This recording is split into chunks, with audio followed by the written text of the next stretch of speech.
Elf and Giraffe. Oh, kitty cat. I must admit, I was very, very tempted to load StreamYard up on my phone tonight and just do it from bed. Yeah, that's valid. Not because I'm tired. Like, I'm tired. I'm always tired. I've got 2 young kids. I'm always fucking tired. But more so because my toes are freezing. Yeah. Hello, puppy. Hello, puppy. So this is Meatloaf. Oh, you're so beautiful. And this is Giraffe. Giraffe is an old lady. How old? I can't remember, but she has her meds every day. Oh, yeah. Oh, of course you want to get in my lap. Mm-hmm. You've been wanting to be there all day. Meatloaf doesn't look young themselves. I think he's not old yet. He still just got like the grey around the muzzle. Yeah, he's a little salt and peppered.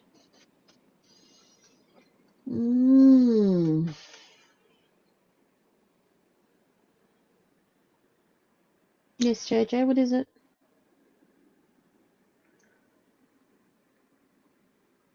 I think the kids are asleep. You there? Hello? Me? Yeah. Yeah, I'm here. I'm just pinging Discord.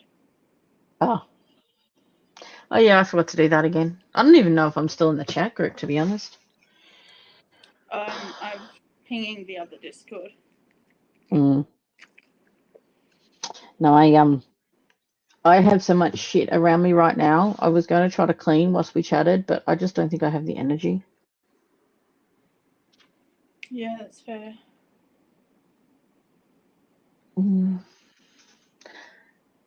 I was very excited because this came the other day. I think I sent a photo to the group chat. The book 3. Ooh. What's the title of that one? I can't see from here. It's called Sea of Charms. I can see the cover vaguely. And yes, it does have a winged cat on the cover, so at least they're sticking to theme. Nice.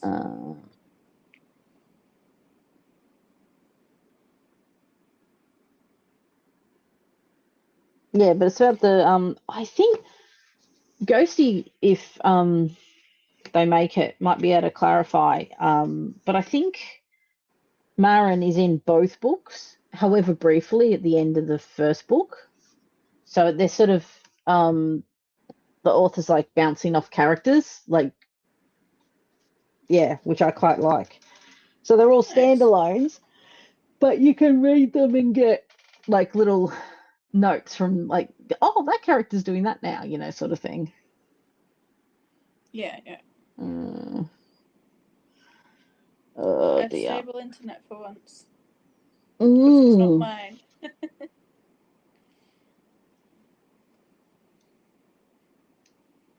Oh, sleepy boy.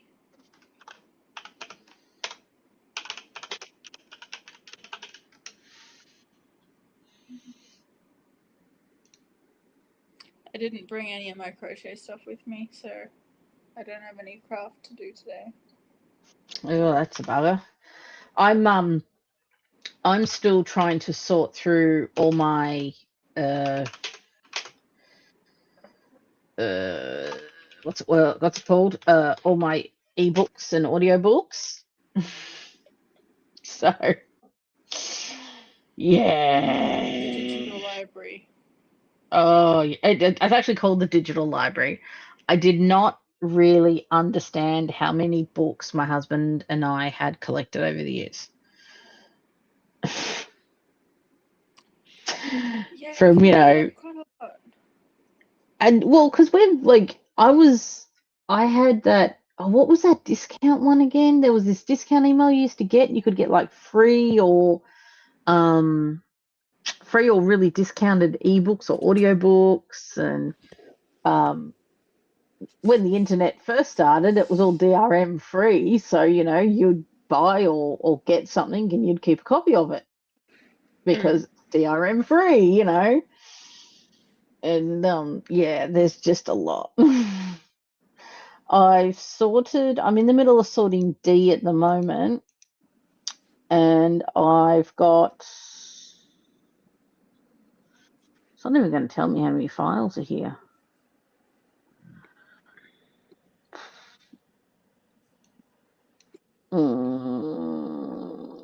Couple hundred, I'd say.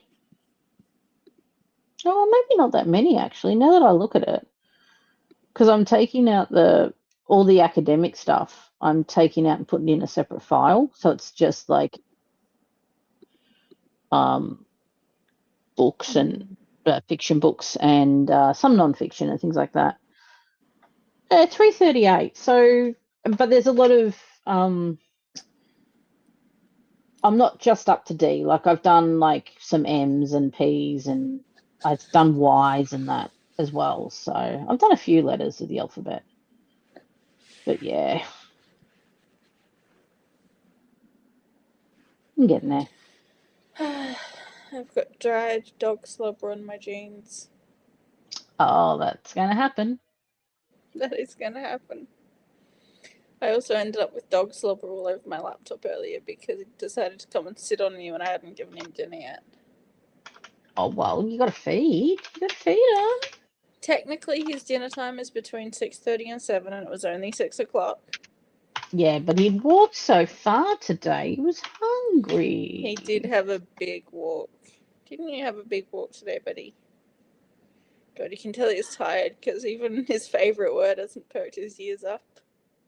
Dinner. No walk. Mm. Normally that'll get him. Yeah, and it's cold out there. It's cold. It's not too bad at the moment. He's got a little jumper. Got plenty of blankets. He comes and snuggles under the blankets at night. Mm. And then he snores and he sounds like a person. Honestly, you'd think there was someone in the bed with you, and it's very easy to forget when you're half asleep that it's a dog. We've had this conversation before. Yeah, this is the dog in question.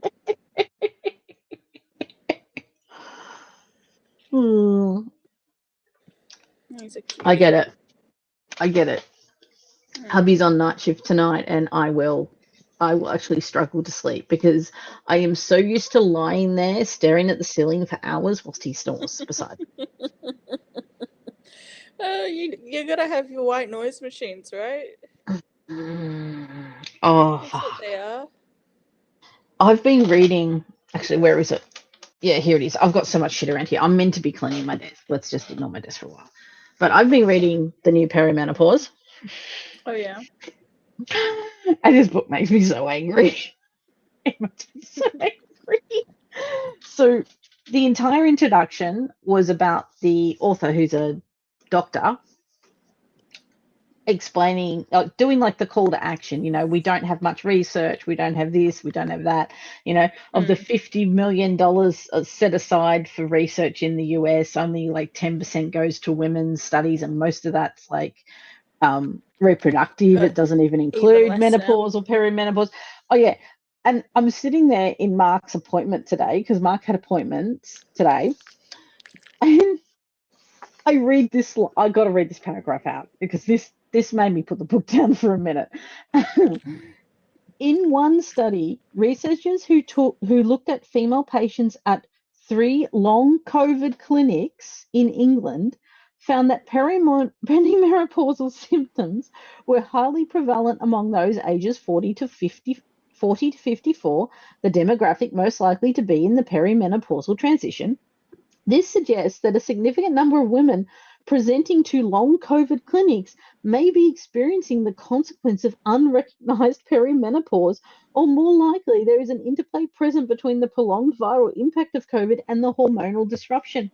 So I took from that COVID, doctors are more prepared to diagnose long COVID in women over 40 than perimenopause. Yep. And that's not really that surprising. Oh, But it's also not. we know It's that not. But we it's know just that like, for there's an fuck's sake. interaction there somewhere because But they were going to the clinics because they were told they had long COVID, which they may very well have had long COVID, don't get me wrong, but they're presenting with perimenopause symptoms and they're told, oh no, you have long COVID. And it's like, well, hang on, have we investigated perimenopause?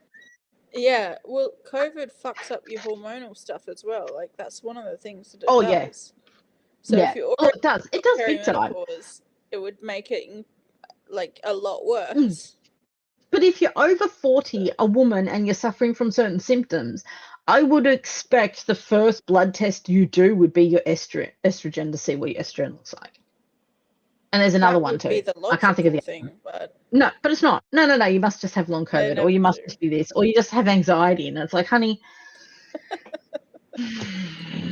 Oh no, but it was just like, it's just like when you read it and you're just like, oh my god, this is just the most fucking obvious thing. Yet doctors are still more prepared to diagnose long COVID when a lot of them are long COVID. Like, there's a lot of long COVID denials too. People just don't believe it exists. Yeah, well. And you're like, so you're more prepared to diagnose that, something that's been around for what, 5 years now, if that, than perimenopause, which has existed for as long as menopause. Yep. Yeah. I had to put the book away for a little while because it's not the, like, she's just writing facts and it's just like, but I'm just sitting there going, not the kind of book to read when you've pretty much got perimenopause rage.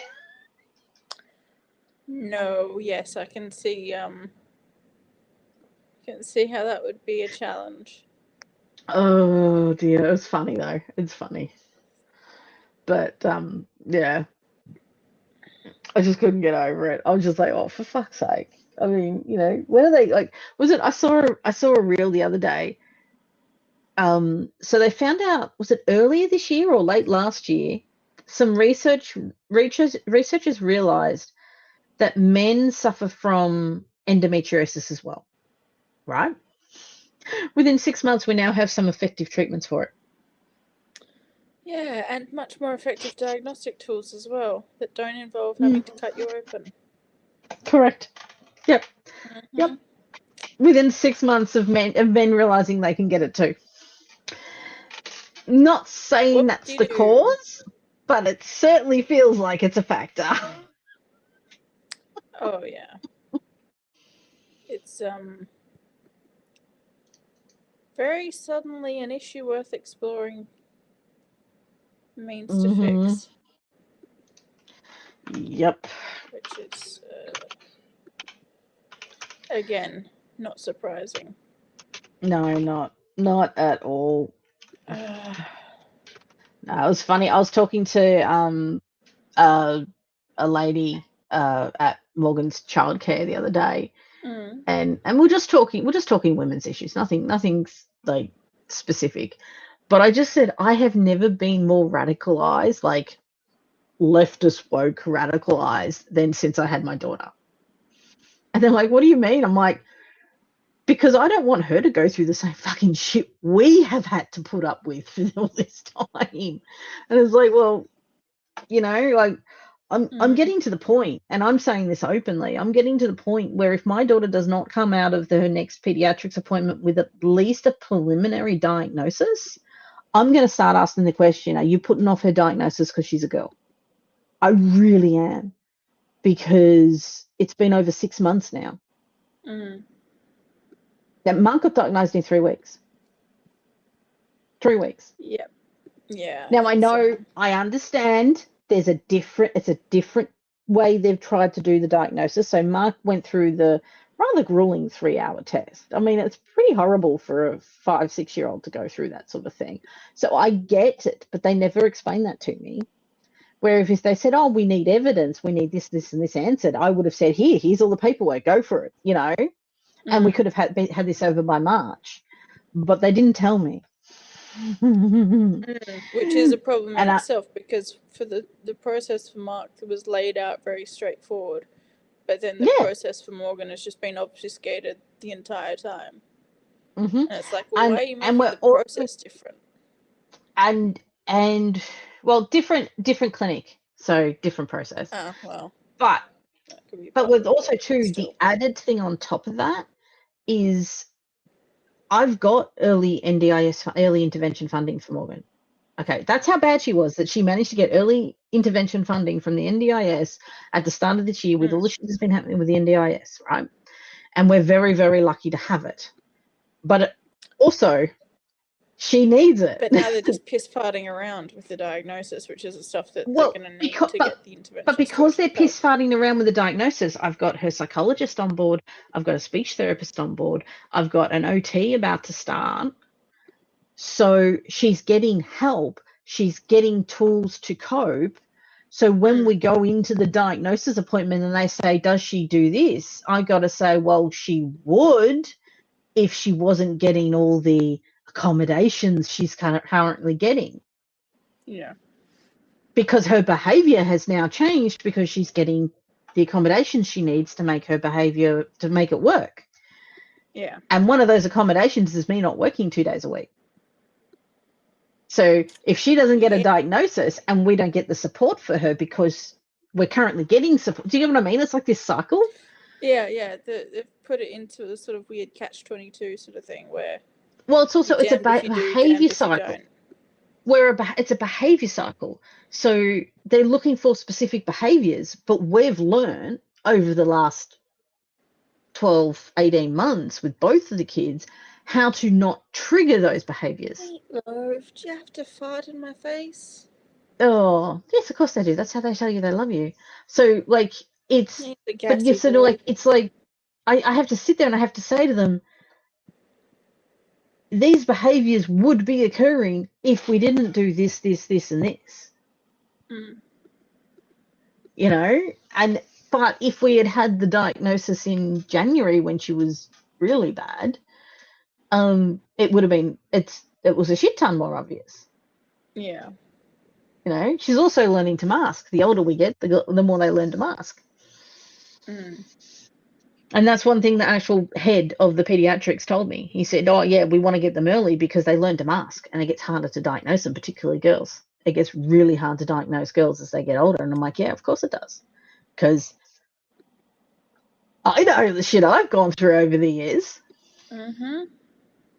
So, yeah. Yeah. But, yeah. We're getting there, though. I mean, One day there's at a got to be an time. end to it soon. Fucking hope so. God, yeah. Oh, I am so stressed. I'm not sleeping. So, combination, I know I'm in perimenopause. I'm just saying it now. Like, I don't give a fuck what the doctor says. I know I'm in perimenopause. I'm not in menopause, I'm in perimenopause. And so that combined with whatever undiagnosed issues I have, combined with Oh my boy. stresses of the kids and knowing what the kids are diagnosed with and potentially going to be diagnosed with, I know pretty much where I am in my life. Because the apple doesn't fall far from the tree.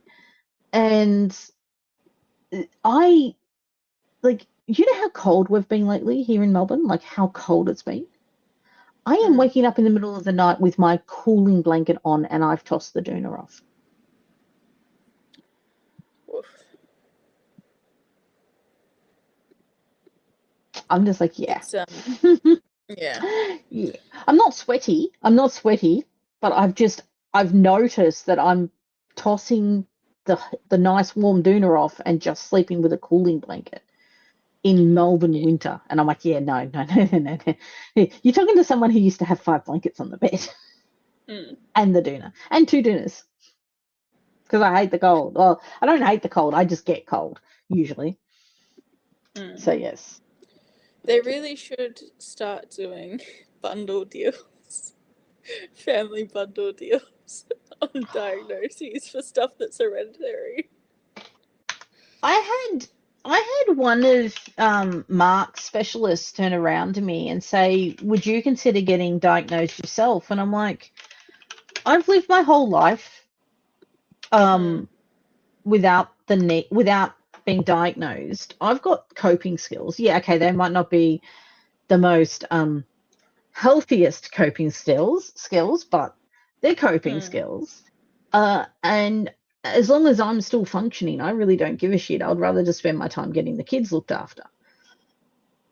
But I can see the value in getting diagnosed at this point because hell. It's like, Yeah. But it costs so much. That's the thing is I can't afford it. I got lucky because mine was through telehealth, but that only covered ADHD. And it was because I was regional based, it was for a clinic in Bendigo that had the wait list now is about 2 years. Yeah. The wait list is ridiculous.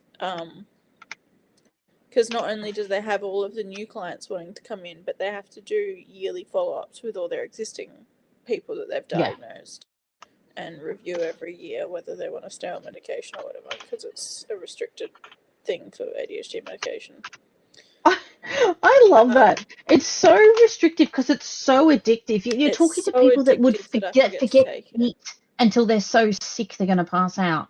I mean, how is someone with ADHD actually going to get addicted? Honestly. I think the systems are in place more to prevent people who don't have ADHD from abusing.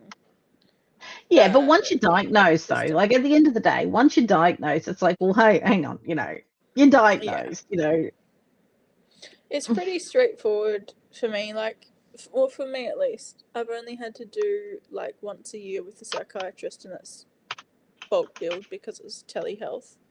So I have like a 20-minute catch up with a psychiatrist every year, roughly, over Zoom. Like just to make sure things are still kicking. Yeah. And then they send letters to my GP authorizing them to continue prescribing. And and then my GP has to ring up and get the script approved. Some people it's more difficult because GPs have to get approval to prescribe for their patients. And if you don't have a GP that will do that, because not all of them want to do that, it's like an extra level of clearance that they have to apply for. And I think it covers the entire practice where they are, but there has to be someone who specifically does it. I'm not sure. And they have to get that renewed every year or 2 years roughly. But if your GP isn't willing to do it, then your only other option to get your scripts renewed is to go see your psychiatrist for a new script. And if you're not seeing one that's bulk billed, that means every time you need a new script to be made, you have to pay hundreds of bucks out of pocket to go to the psychiatrist for it. And then some people, they won't allow them to do anything except paper scripts, which for someone with ADHD I think is the worst idea possible. I think there's like a sort of period, because initially I could only get paper scripts. What is it? Mama. The band-aid's coming off, and I think it actually came up because my boob is already all gone. Okay. Okay, well, off to bed. Love you. Put that in the bin. Mwah. It's so happy. Can't kiss and cuddle? No, I'm so happy. You're happy, are you? Yes. Because I do want to hurt that band-aid. Okay, put it in the bin and off to bed. She one of her sandals where the like the tightening strap is, it's on the back of her heel, and it's rubbed on her heel effectively, and she was bleeding the other day, and we went and bought those waterproof band-aids, and it's been on for 3 days. Bear in mind, the mum of one of her school friends told me their son had it on for 2 weeks before it came off. She managed 3 days. I'm pretty impressed with that. 3 days for a Band-Aid is pretty good, honestly. Yes. I can't even keep on them for that long. Well, it's a waterproof one. Yeah. But I struggled I'm enough thinking with more. second skin on for a tattoo, but Yeah. But I think it's more along the lines of my daughter can break anything. It's like someone says, "Oh, this will last you 6 months." She goes, "Challenge accepted." yeah. Oh, I feel that. I remember talking to a pediatrician recently, and it was like literally, I wish they would do a study on autism and ADHD children and how long toys last in the house. That would be interesting. Because yeah. I swear, like I talk to people like, oh yeah, you know, I got given this from my mum, and you know, this has been part. And you're like, nothing in our house has lasted that long. No. Well, I think it depends on the type of toy. Oh yes, And yes. not necessarily the quality. Part of it is quality and like sturdiness, but it's not just that, because there's certain types of toys that are a lot easier to not break, which is a lot of the stuff that me and my brother had when we grew up. Because mum's really into that sort of Steiner aesthetic and the sort of very old style traditional wooden toys and stuff like that. I tried that. They broke. It's hard to break stuff that is just a block of wood that's like cut into a shape of some sort. Oh, I would agree with that. But yeah, but you know what I mean. But we definitely broke quite a bit of the Lego that we had. But you get around that by our Lego was someone's secondhand passed down like mixer junk box. Yeah. So it was which is the best way to get Lego. I'm sorry, that is really the best way to get it. It was like maybe like a few kilos of just random blocks and bits and bobs, and we had a few little mats and we could build whatever. It was pretty good. But yeah, and then a lot of the toys that were popular when I was a kid, we didn't have, but I think if we did, they wouldn't have lasted very long, because they were the sort of stuff that they wear out really quickly, they break really easily, and like mum would just refuse to buy anything like that. And we still managed to break some stuff, I think, but I think because she avoided stuff like Beanie Babies and shit like that. There also is the inshitification of everything. I mean, the shit we used to have when we were growing up isn't okay. I can say this definitively, because we went out of our way when we found out, because this is before Tupperware crashed and burned in Australia. Though I do believe someone's bought the contract to bring Tupperware back. We had the Shapo when I was growing up. That Shapo lasted 4 kids in my house, right? Good quality. And I can tell you right now, all of us are on the spectrum in one way, shape, or form. Okay, so it's lasted. The Shapo we bought in like 2020 or 2019. I was pregnant with Mark, and my mother-in-law bought it because she knew we wanted one. It's still working today, but it does not have that same, like, they don't feel the same anymore. Yeah, it doesn't feel the same. It doesn't feel as sturdy. But yeah. So I think my mum still got our old one. I'll have to ask her, but I'm pretty sure she still got it. In which case, like my sister's kids too. As much as I complain about it, because it's really not very good at washing clothes, Mum still uses a 1960s some sort of twin tub washing machine that should belong in a museum, but it still operates somehow. And Dad has had to fix it multiple times, but the fact that Dad can fix it, I was going to say, the fact that he can fix it is huge. Is the thing, right? Yeah. Like, that's been going for like 60 years now. Well, because we had a washing machine It broke down last year. I think it was bearings. I think the bearings in Yep. it went. The bearings go. And That's what happened to one that I got. yeah. And we just thought, well, we got the service guy out because we thought, well, you know, if we can get it fixed, we'll get it fixed. And he's just like, it's not worth it. He said, it's honestly not I worth it. had The the amount exact I'm same going to experience a have to few years charge ago. you, the amount I'm going to have to charge you to fix it. He goes, you might as well just buy a new one. And then it's under warranty, you know, and it's just like, oh, no. Yep, had the exact same thing. I got one off Marketplace and then busted 6 months later, and the service guy, he didn't even do a call out. We rang him and described the problem, and then he could hear the sound over the phone. He was like, no, that's the bearings gone and the whole like internal Yeah, bit. that's what happened with David too, because David was home when he came, and the guy just said, what's it doing? And David pressed the button, and he went, yeah, don't bother about it, mate. He didn't even bother opening it up. Yep. And it's like, it's so Yeah, shit. I think Dad ended up pulling the one that we had apart to look at it, and it was completely fucked inside.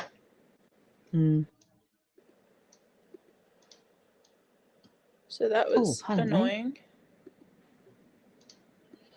But at least I got a few loads out of it. Yeah. Oh, dear.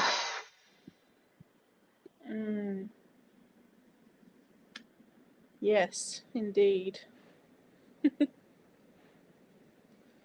My feet are falling asleep, but I've got a problem in the shape of 2 sleeping babies. I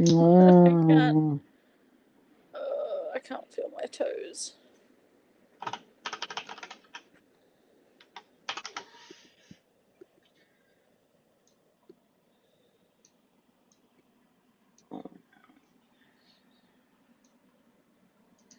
Sorry, I'm just going to move that. I'm kind of picking and choosing a little bit at the moment which ones I'm sorting. So like authors that I've got a shit ton of books of, like David Eddings, I'm just like putting in a file and going, I'll worry about them later. Fair. It was Tom Clancy, Michael Crichton, Clive Cussler. Like, can you tell the era? Like when we've like collected a lot of these books. I can, indeed. So yes, but I mean they're good books. Oh god, sorry, giraffe. Look out, kitty. Oh, that's better. Oh, got one foot out. The cat is now. Oh,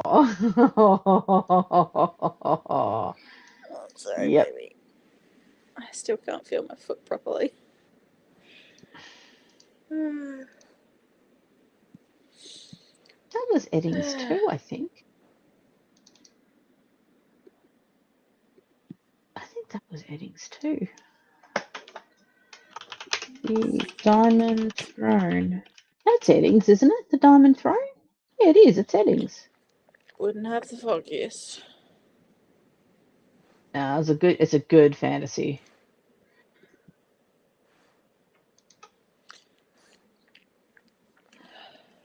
We love a good fantasy. Book or no. Oh look, I'm sure if I reread it now, it's aged. I mean, haven't we all? Oh. But it's funny. There's books I can handle the aging in, and then there's books I'm just like, no. Like I can handle the Anne McCaffrey shit in like her real old books because I know as she wrote, she got better. Like, you know, like it got less misogynistic. It got a little, you know, like I got it.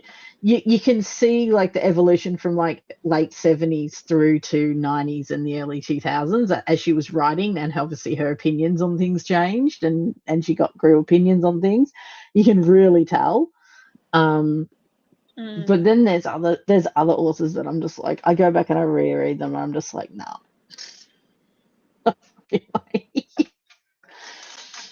But yeah. Yeah. I forgot what I had a thought. Now it's being a silverfish.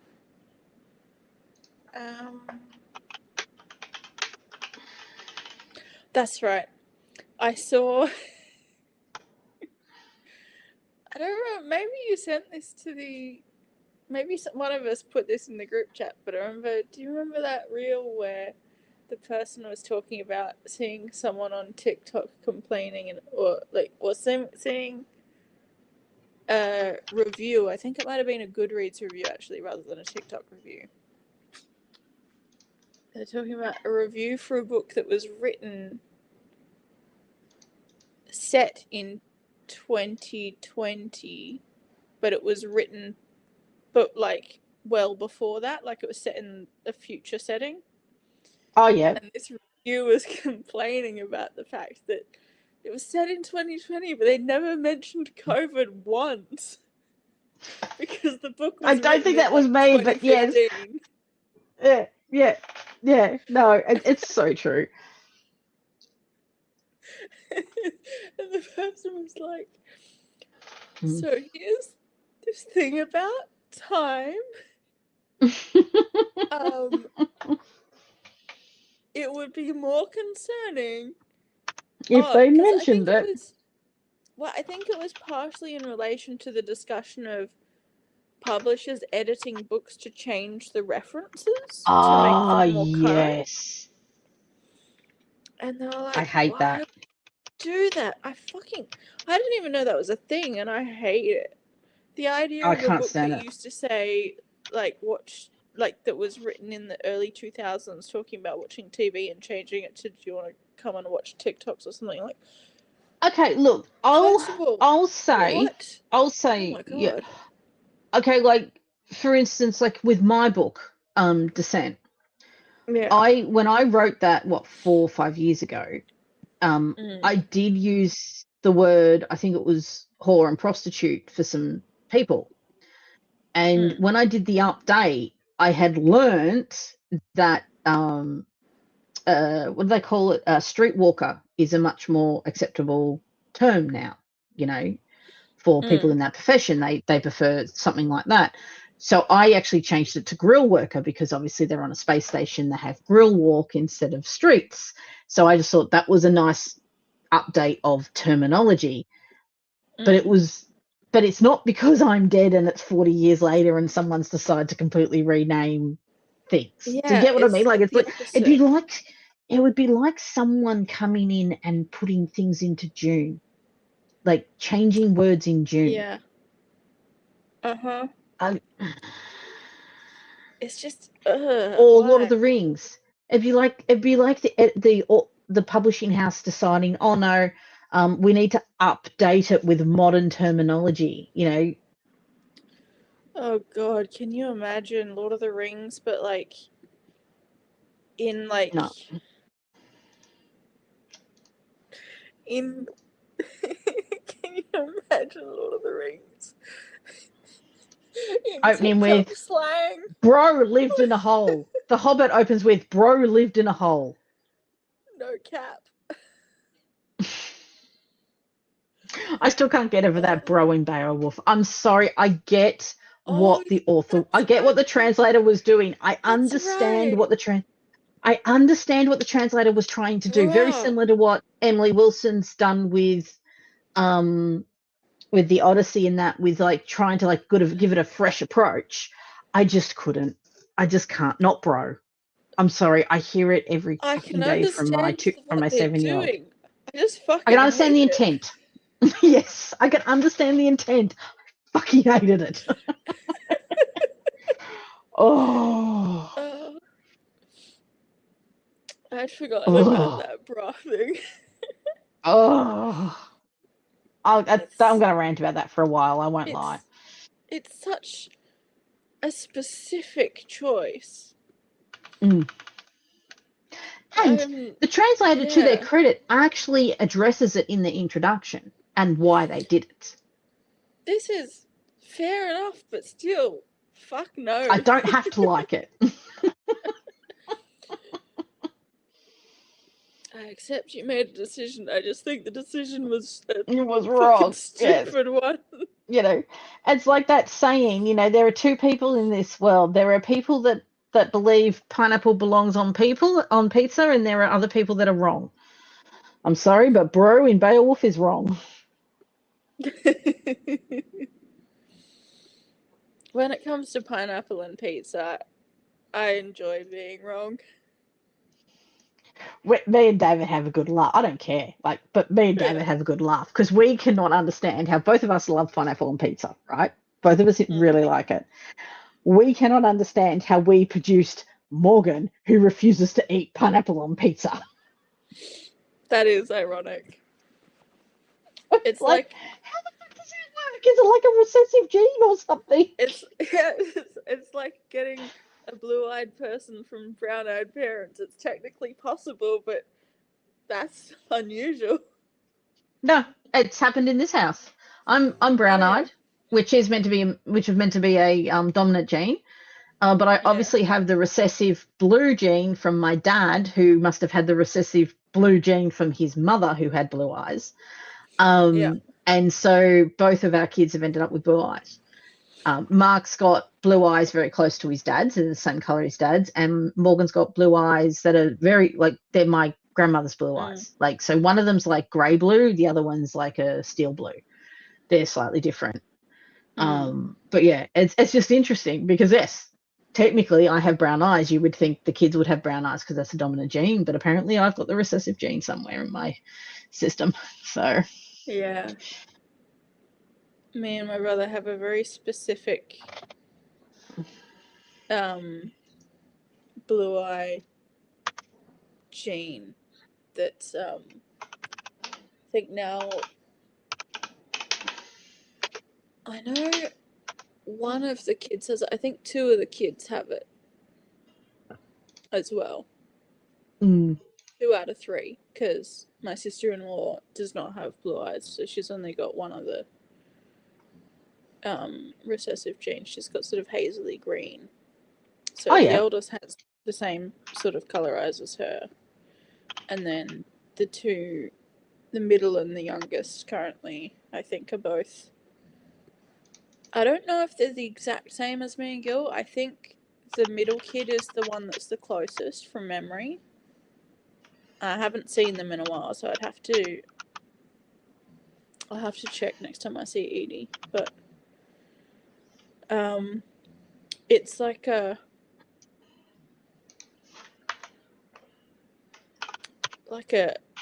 you see blue eyes a lot and they're really pale, really light. Ours are like really dark. It's not quite like a navy. I think when I was matching to paint colours in Bunnings one time, the paint colour that it matched the most was called denim. And that was sort of because there is sort of like, you know how on denim you get the darker blue, and as it wears, you get the white flecks coming through. With the same sort of. Oh shit! Sorry, there's a cat down there. Sorry, Alan. Sorry, I didn't realize she was down there. I just put my foot up on the thing and I kicked. I'm sorry, baby. You're right. She's all right. Sorry, continue.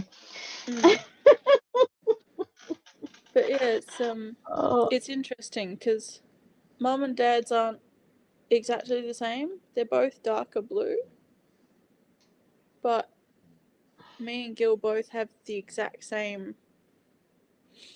We've both got the exact same color that came out.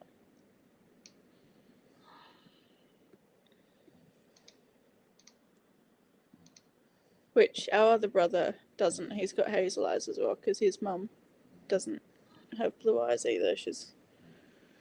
He got her eyes as well, or her side of the family. Oh, yep. Oh, look, as I said, it's interesting because, I've got proper hazel eyes. If I'm feeling sick, they go yellow. I'm in that sort of side of the hazel eyes, like the real yellowy brown color. But obviously, somewhere in my gene pool is the recessive gene for blue, because both of our kids have blue. And like, obviously, David's eye color is like on the male Y chromosome because Mark's got exactly the same eye color. But obviously, Morgan got the X chromosome that has the blue from my grandmother, my paternal grandmother, on it. Like, how, you know, it's amazing how these things go through the generations. But yeah, so it's just the way it's happened. But I'm so glad she kept them though, because when she opened, it was quite funny because like my dad saw it and he went, she's got your grandmother's eyes, like grandmother Kate's eyes, and I was like, oh, good, and she can use them. Oh, you say, give Daddy those baby blues, and she goes.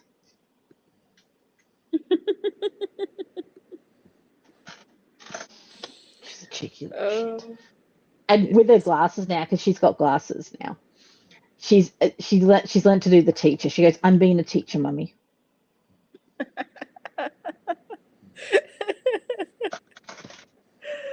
Oh, kids are fucking hilarious. Oh, she's so smart.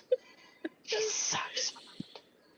Oh, like They can be such little shits, and it's so funny. Oh, yeah, but she's a little shit in that cheeky way, so you can't tell her off. You know, oh yeah, she's just, oh yeah. Both infuriating and hilarious at the same time. And it's funny because she knows it too. So she'll say something and she just gives you that big grin, and you're just like,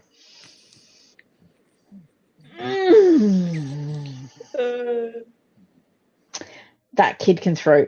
Like, it is true when they say, which one of your children could overthrow a dictatorship, and why is it your second child? Oh yeah. Oh yeah. And I'm encouraging that. Based on the at this world, point, by the time she's old enough to be overthrowing a dictatorship, we'll probably have another one in our hands. So that's probably just accurate foreplanning at this point. Oh yeah, it feels like it at the moment. It feels like it at the moment, but yes, but okay, that did that. Yes. Second kids have a unique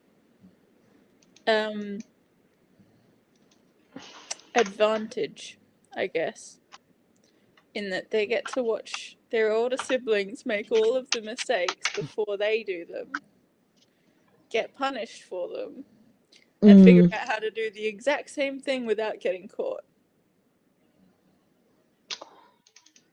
I would agree to that. Because as a third child, I am a second third child. Yeah. I learnt from the mistakes of my forebearers. Oh yeah, me too. The amount of shit I got away with as a teen, I still don't think my parents know what I got up to.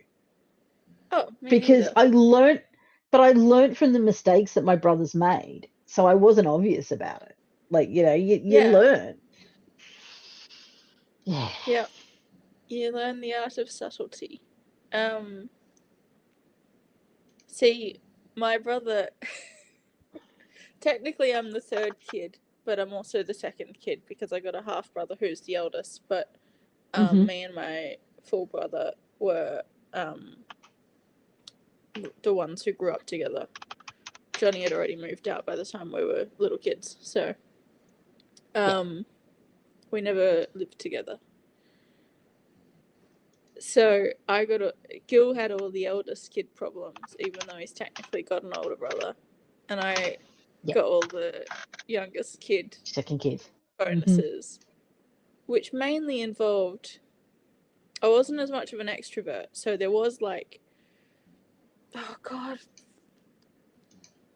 Meatloaf. He does really stinky farts too. Oh. I wasn't as much of an extrovert, so I didn't have the same priorities or desires necessarily. But when I did want to do the same sorts of things, I never got into trouble. Because you always I was smart enough to not get caught. But my brother, when he was 18, somewhere he has a t-shirt that was like a custom printed one that just says on it, just 2 light beers.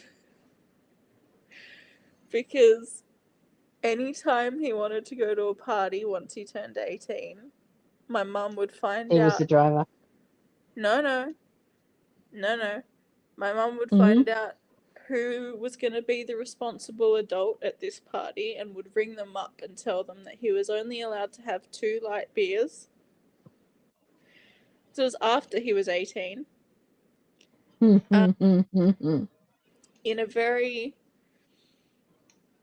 way that wasn't appreciated at all by Gilbert and has become a I can long-standing understand. joke in his friend group. No one for any party I went to ever got that phone call for me. And I have drunk quite a lot in my life.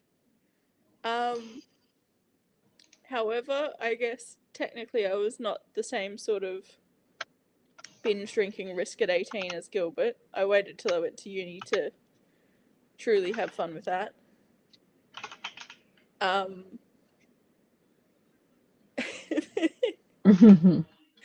But like, it's just a matter of subtlety and timing, really. But it's also too, it's perceived responsibility too, because like I know my parents, or I know my parents thought I was a hell of a lot more responsible than my brothers.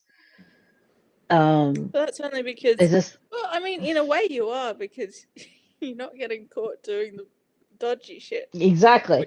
But it was even before that, and there's all that talk about adultifying, girls and shit, but parentifying them. But at the same time, like, I also wasn't interested in the same shit my brothers were interested in. And we can call it the tism, because I would have rather stay at home and read a book and have a couple of glasses of wine and scotch with my dad than go out on a Friday or Saturday night, because I hated the loud noises at the pubs. Because in those 90s, oh my God, you could not hear yourself think. And I know they weren't much better in the 2000s and shit as well, but so even though I was probably drinking a little bit younger than what would now be considered acceptable, I was also doing it at home 90% of the time. So when I did go out with my girlfriends, but when I did go out with my girlfriends and I technically had the naughty drink, I still wasn't, I knew my limits because I'd had the responsible drinking at home. Didn't always pay attention to said limits, but I knew them. But it's interesting. Different strokes for different folks, as they say. And I was not really the big friend group teen drinking type. I had the big friend group. I had a huge friend group in high school, but I wasn't the one that went to the parties. They would go out to the parties and have fun, and I'd be like, yeah, cool, go for it. I just wasn't interested. And now I know it's the, as we said before, it's probably a good part of the tism. Overstimulation. I just couldn't handle it.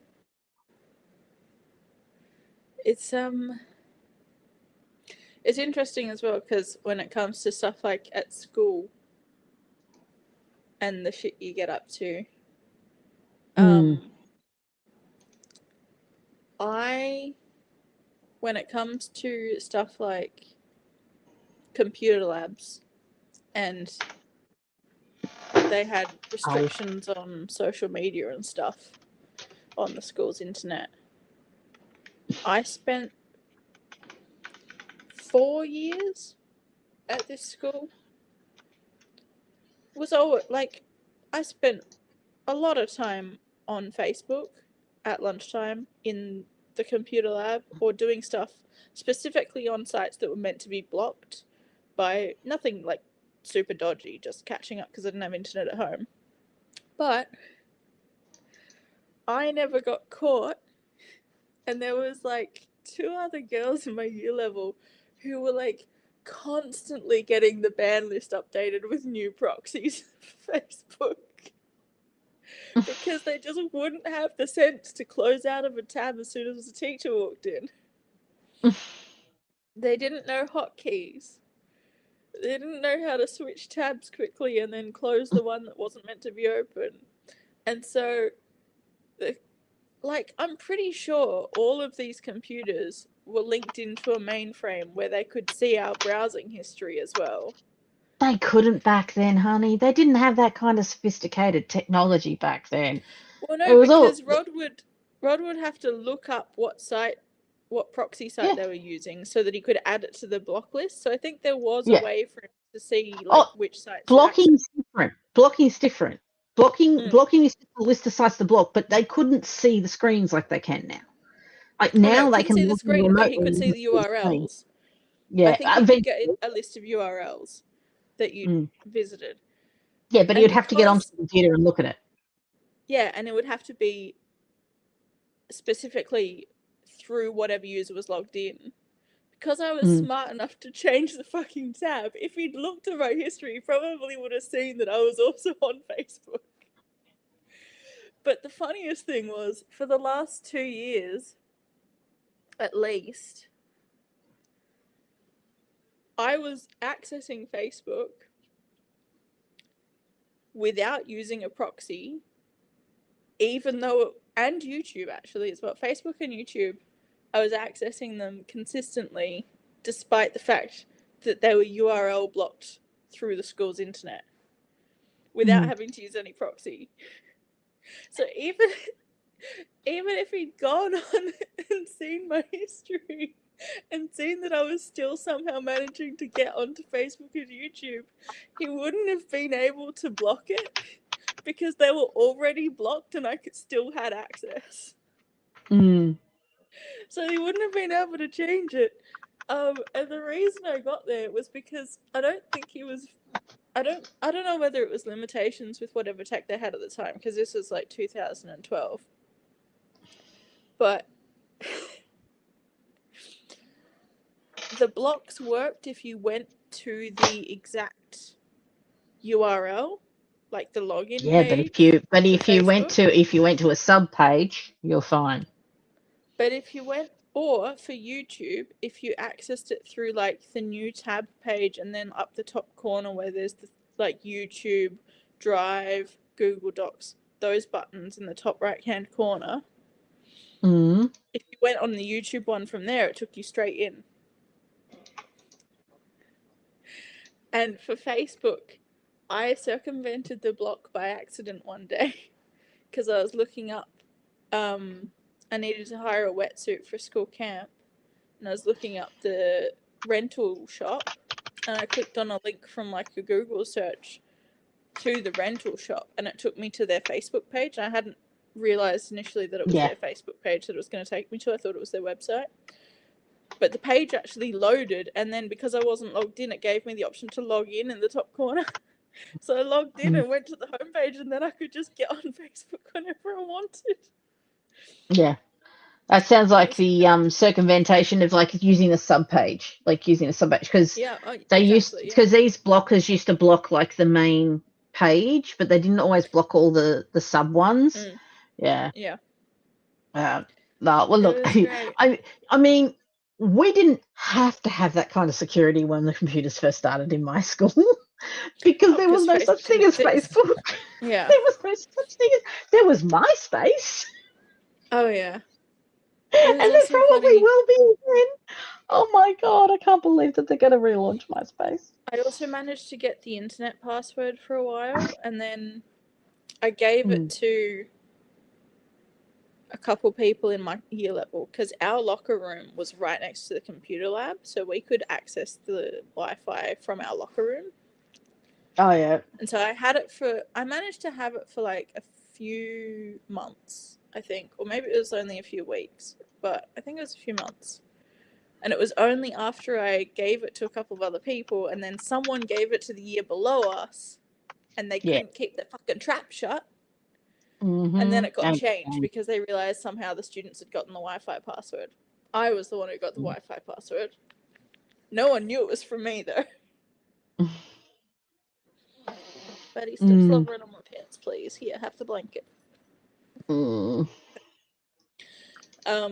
But no, I got the Wi-Fi password because we had to do something on our phones for computer class, and that needed us to be able to access the internet. Get in.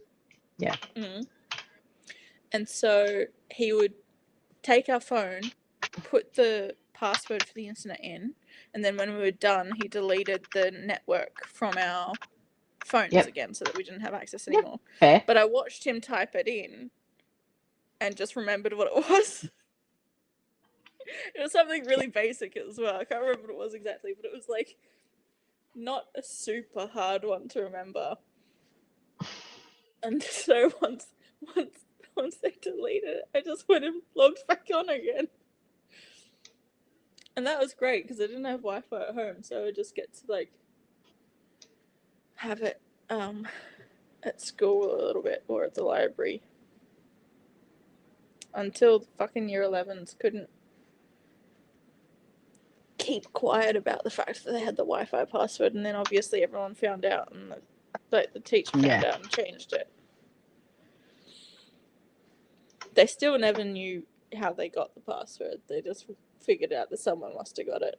So that happens. We didn't have that kind of shit. We didn't have Wi-Fi when the internet first got us. So I feel old. Well, this was only the last 4 years of school for me. Before that, it wasn't really a thing. Well, we had a computer at home. We had wasn't until about year 7 or 8. Now you got to bear in mind, like my parents are fantastic. They're protective. They were good parents, but the internet was new. So, of course, the person who like understood the computers at a pretty very base logic level had a lot more access on the computer at home than I think they realized. You know, because like, but they didn't like when I was a teen. It was chat groups and forums, right? And like there hadn't even been the mere idea of protecting your identity online, because it was just like, you know. But yeah, it's just it was just funny though. We're Like, in a generation where the kids knew how to use the computers better than the person there to teach you how to use computers. And see, but that happens every generation anyway. Oh yeah, my brother was really good at programming and stuff. I think he learned to use Game Maker pretty early, like one of the early versions of it. Oh yeah. And he used his coding knowledge to build his own local network run chat room, like chat forum. It was basically like a group chat. And he made it so that you could change the appearance of what it looked like. So everyone could basically reskin it to different colors or whatever. So it didn't look like everyone had the same thing open on their computer. Oh yeah. And it ran off the local network. And so he got all his mates installed this thing this program that he made. And then they all had like a text chat going. on all their school computers. But they all had it looking differently. So when the teacher walked around, they could have it open and the teacher wouldn't know that they were all messaging each other. He also basically made a version of Google Drive where he could store pirated movies and TV shows for his mates on the school's network storage before Google Drive was like a thing. And we have a Martin. Hello. Hey, Martin. The only reason they got found out eventually was when too many people got access and some idiot uploaded like 100 gigabytes worth of films in one afternoon. Oh, like yeah, one that's going to happen. evening.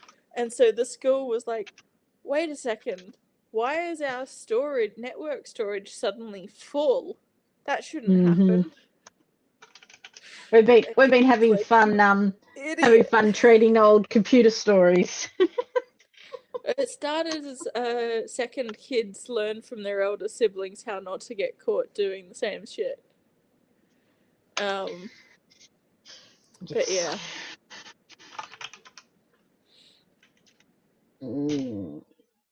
It's fun times. Yes.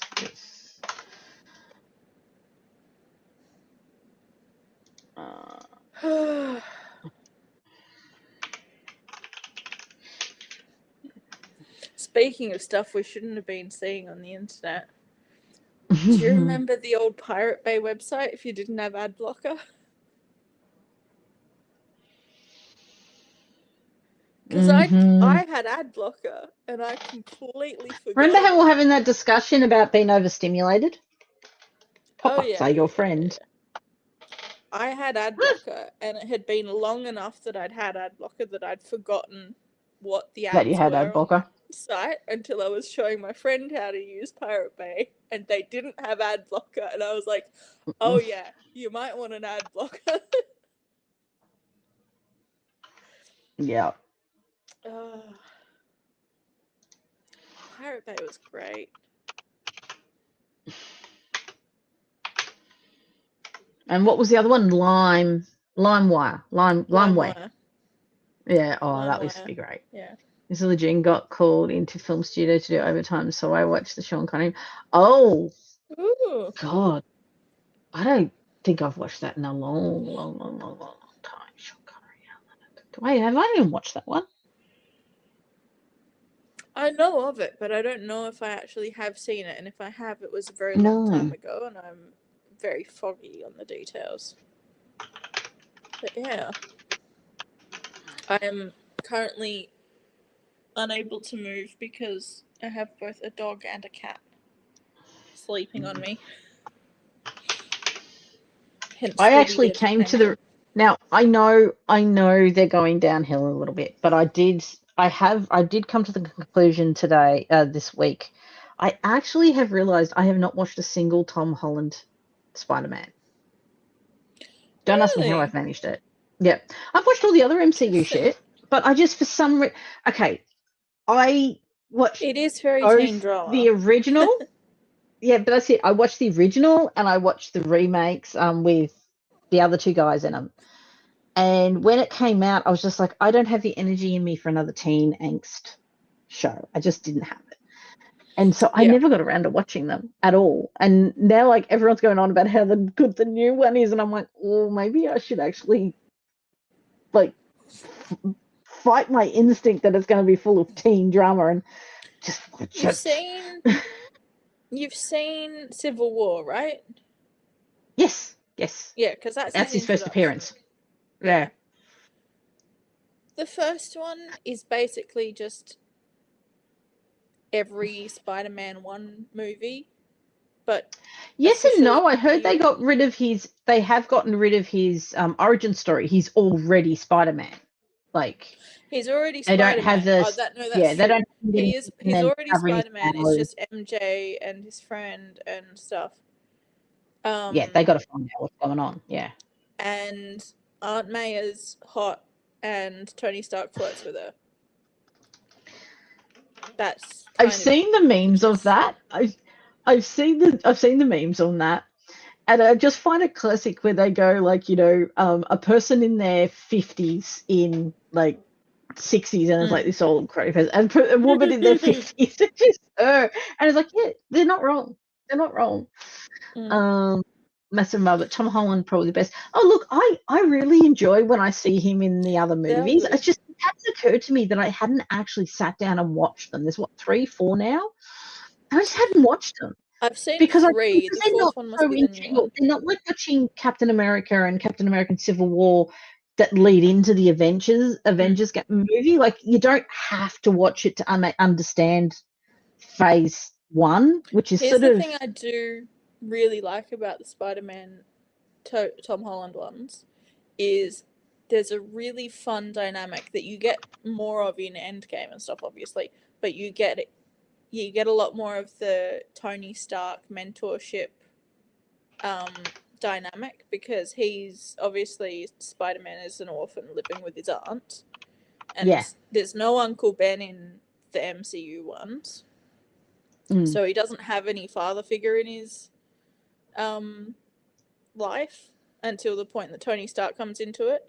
And if you remember Iron Man 3, where he has that really good dynamic with the young kid who helps him fix his suit, who Easter egg shows up at funeral in Endgame as like a late teenager. You can see why, like, you can see Tony would have been a good father. Like, that's the thing. It establishes that element to Tony Stark's character while also being a Spider-Man film. That then becomes the core driving force behind his desire to fix everything for Endgame, where he wants to bring everyone back without changing what's happened, because he's got a kid now and he doesn't want anyone he doesn't want to lose his kid. He doesn't want to lose the progress of the last 5 years. But he also doesn't want to lose what's Spider-Man's name? Peter Parker. Because obviously that's a thing. He wants to bring him back, but doesn't want to lose everyone else. Yes. And so it's a great setup for that. I can't remember much about the second one, but the one where they have No Way Home, where they have all of the Spider-Mans from parallel multiverses come in. That's the one I want to watch. That was really fun. Yeah, that was really that's fun. The one I want to watch, because I really enjoyed the original, because they were the right era for me. Who's the first one?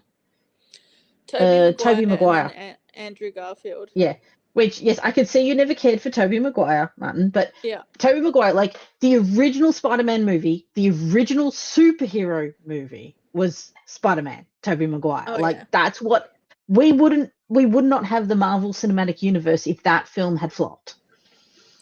And so there's a little bit like, and look, I quite enjoyed the first phase. I like elements of some of the shows that have come out over the last few years. I'm not watching every single show religiously. I haven't watched anything since Loki, I don't think. Loki, Scarlet Witch, or WandaVision. Shang-Chi was awesome. I really enjoyed Shang-Chi. I think I did see that. Yeah, I just enjoyed it because it didn't take itself too seriously. It was just a bit of fun, and it was a really cute story in the end. It was quite nice. And I liked his friend, because it's a platonic relationship. I really enjoyed him and his friend. I thought they were classics together. But I haven't watched most. Oh, Falcon and the Winter Soldier. I really enjoyed that. That was good, although it had its faults. It had its faults. Yes, I've seen the TV series. Yes, there's another season of that out now, I think.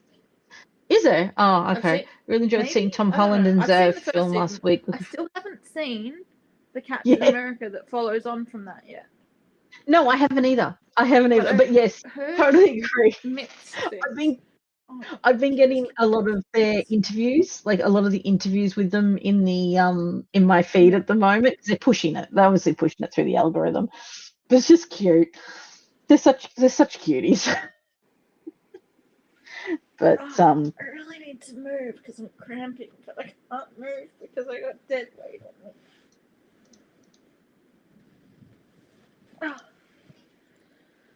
Oh, there we go. Come on, buddy. Down here.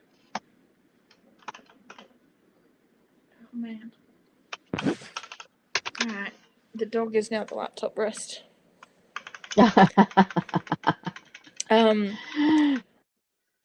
I know I've seen Tobey Maguire's first Spider-Man, and I think I've probably seen Spider-Man 2, but I don't remember. I know I haven't seen all three, and it was such a long time ago that I would have watched them that I can't remember much other than the classic like imagery.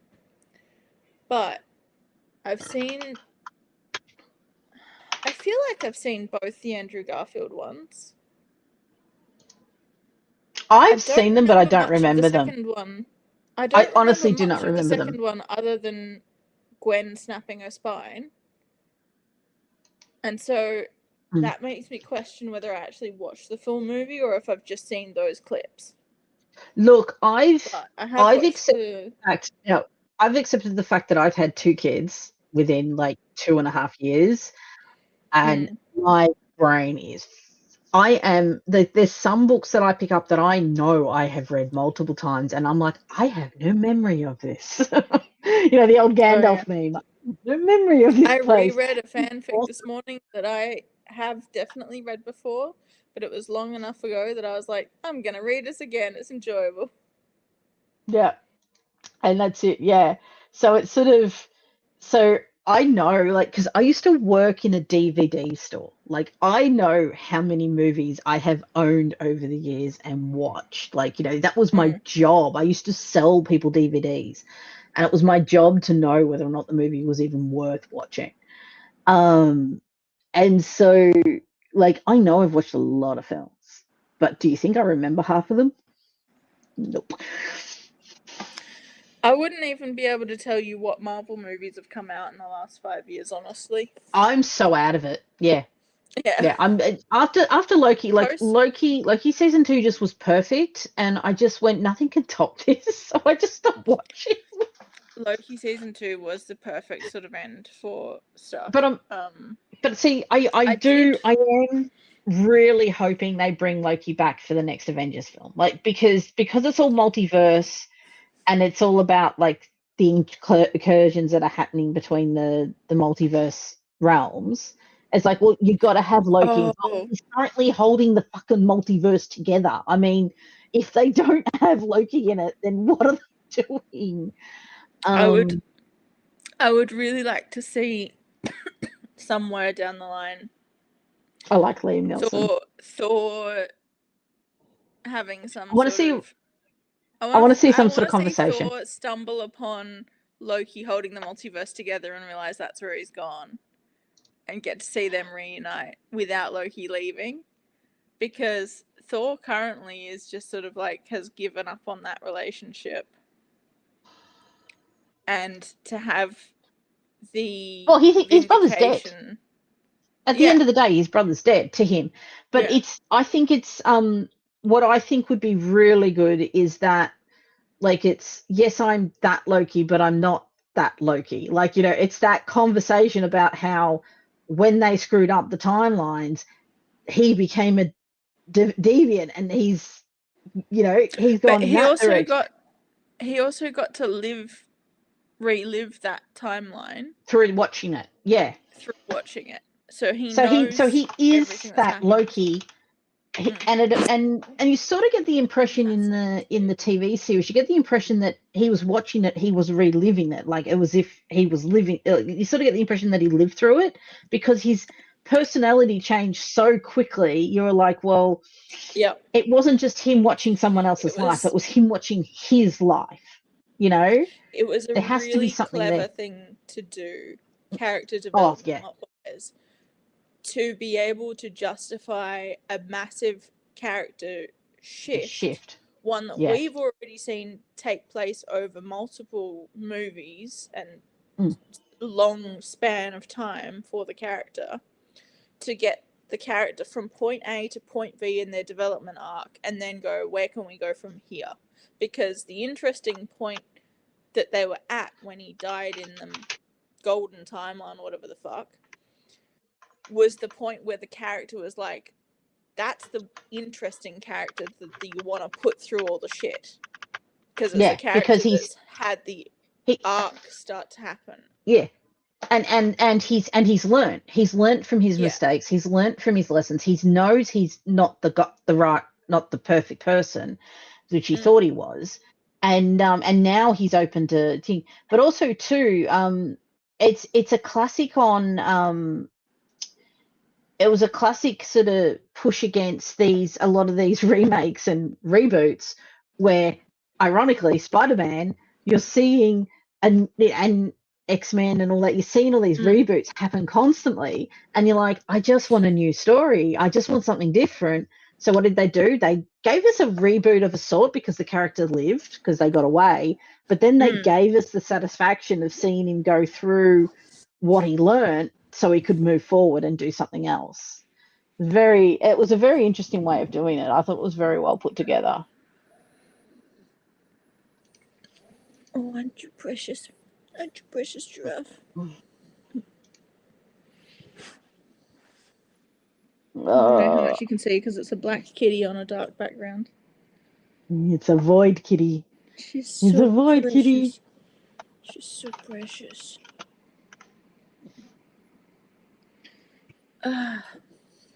Yeah, I wonder what has come out recently. I can actually look stuff up on my phone tonight without slowing down my stream. I have seen a list of things you need to watch before the next Avengers, and it's fucking longer than my arm. And I'm just like, you know what? No. I think I'm going to pick and choose.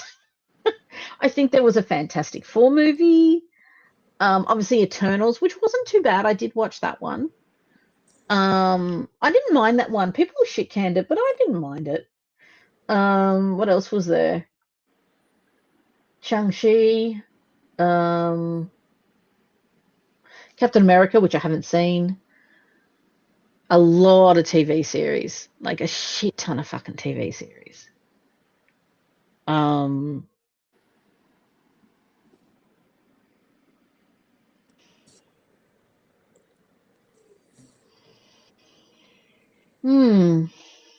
Okay, so I've seen all of Phase 1 and 2, obviously. Those were the classic ones. Yeah, well, yeah, I think we've all seen them. Phase 3. Phase 3, Civil War, Doctor Strange, Guardians of the Galaxy Vol. 2, Spider-Man Homecoming, Thor Ragnarok. I've seen all of those. I haven't seen the Spideys, but I think that's it from that era. Infinity War, Ant-Man and the Wasp, Captain Marvel, Avengers Endgame, Spider-Man Far From Home. Far From Home, that's the second one. That was good. Yeah. Ant-Man and the Wasp, I'm pretty sure I have seen. I think that's the one where they have that girl who's phasing through shit, isn't it? Yes, I have seen that one. That's the girl with the villain that phases. Yeah. Yeah. And doesn't she end up in Thunderbolts? I think so. I haven't seen that yet. Yeah. I haven't seen Thunderbolts. I've been told it's really good though. The sneezels, baby. I'm sorry. Alright, Phase 4. Black Widow, Shang-Chi and the Legend of the Ten Rings. I have seen that. I've only seen it once. I've seen Black Widow. I've only seen that one once. I'm pretty sure I've seen Eternals as well. Spider-Man No Way Home. Excellent. Have seen that one. Doctor Strange in the Multiverse of Madness. Have seen that one. It was meh. That was a travesty. No, what they did to Wanda was fucking bullshit. I'm sorry. Look, the one line in that movie. The one line in that movie was, you break the rules and you're hailed as a hero. I break the rules and I'm the villain. And I think that was perfect, because I think that they absolutely destroyed her in that. They took her from a grieving woman. The one where they fucked up Wanda, that's right. Yeah, because they took a grieving woman who lost the man she loved, lost her 2 children, was absolute everything. and then they did that to her and turned her into a villain. Yeah, it's not her fault for the script, okay? I'm just saying Unless that. she's one of the script writers, in which case, Yeah, but they still have to go by what the they have what they all want. bullshit interference. That the studio wants. But I just could not believe what they did to Wanda, because Wanda was such an amazing character in WandaVision, especially. Like, she was so complex, all this sort of stuff. And then they did that to her. And they did the same with Agatha all along. I mean, that I haven't they took seen these yet. witches. They're amazing. All these witches, they're amazing.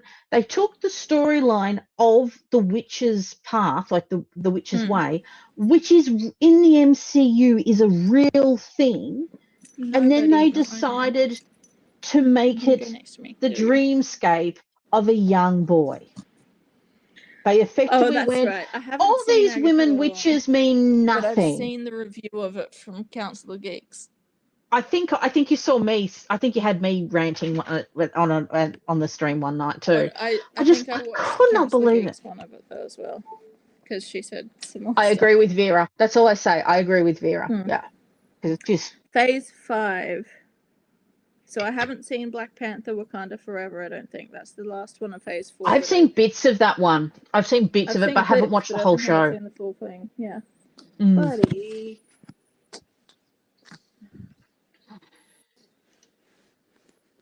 Cat has decided it wants to come back on that.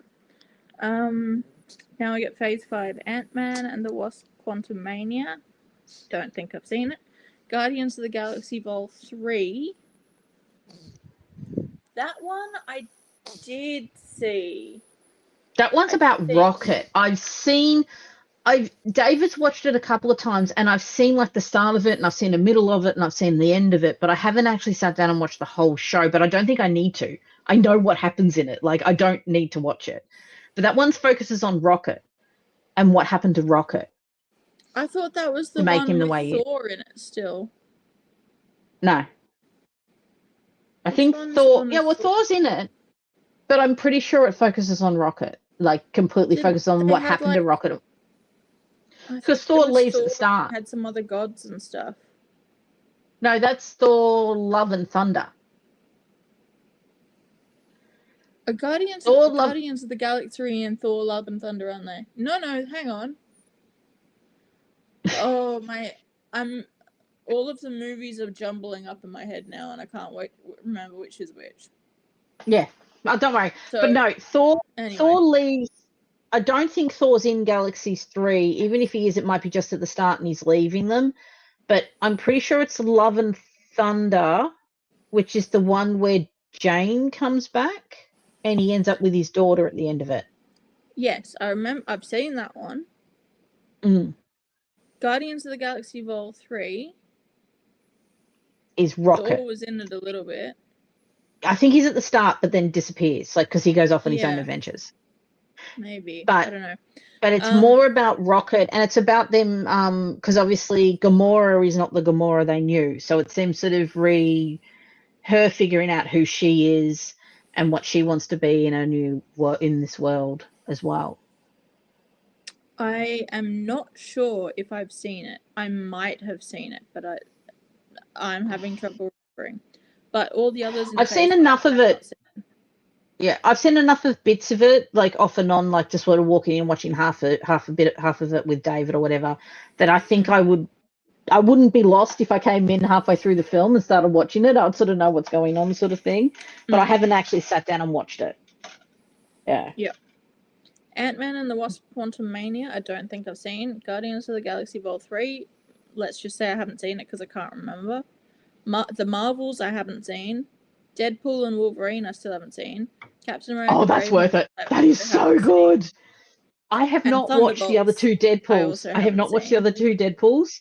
I keep meaning to, but circumstances, can't watch them with the kids, blah, blah, blah, blah.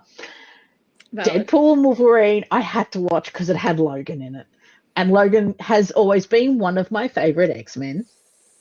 And it's so wonderful. And and the real kicker was for me, the whole reason I went, I have to watch this the second it comes out, is because Gambit's in it. And Gambit is my favourite X-Man. Yeah, it's pretty good. I've always loved Gambit. Absolutely always loved Gambit. And what's his name does such a good job.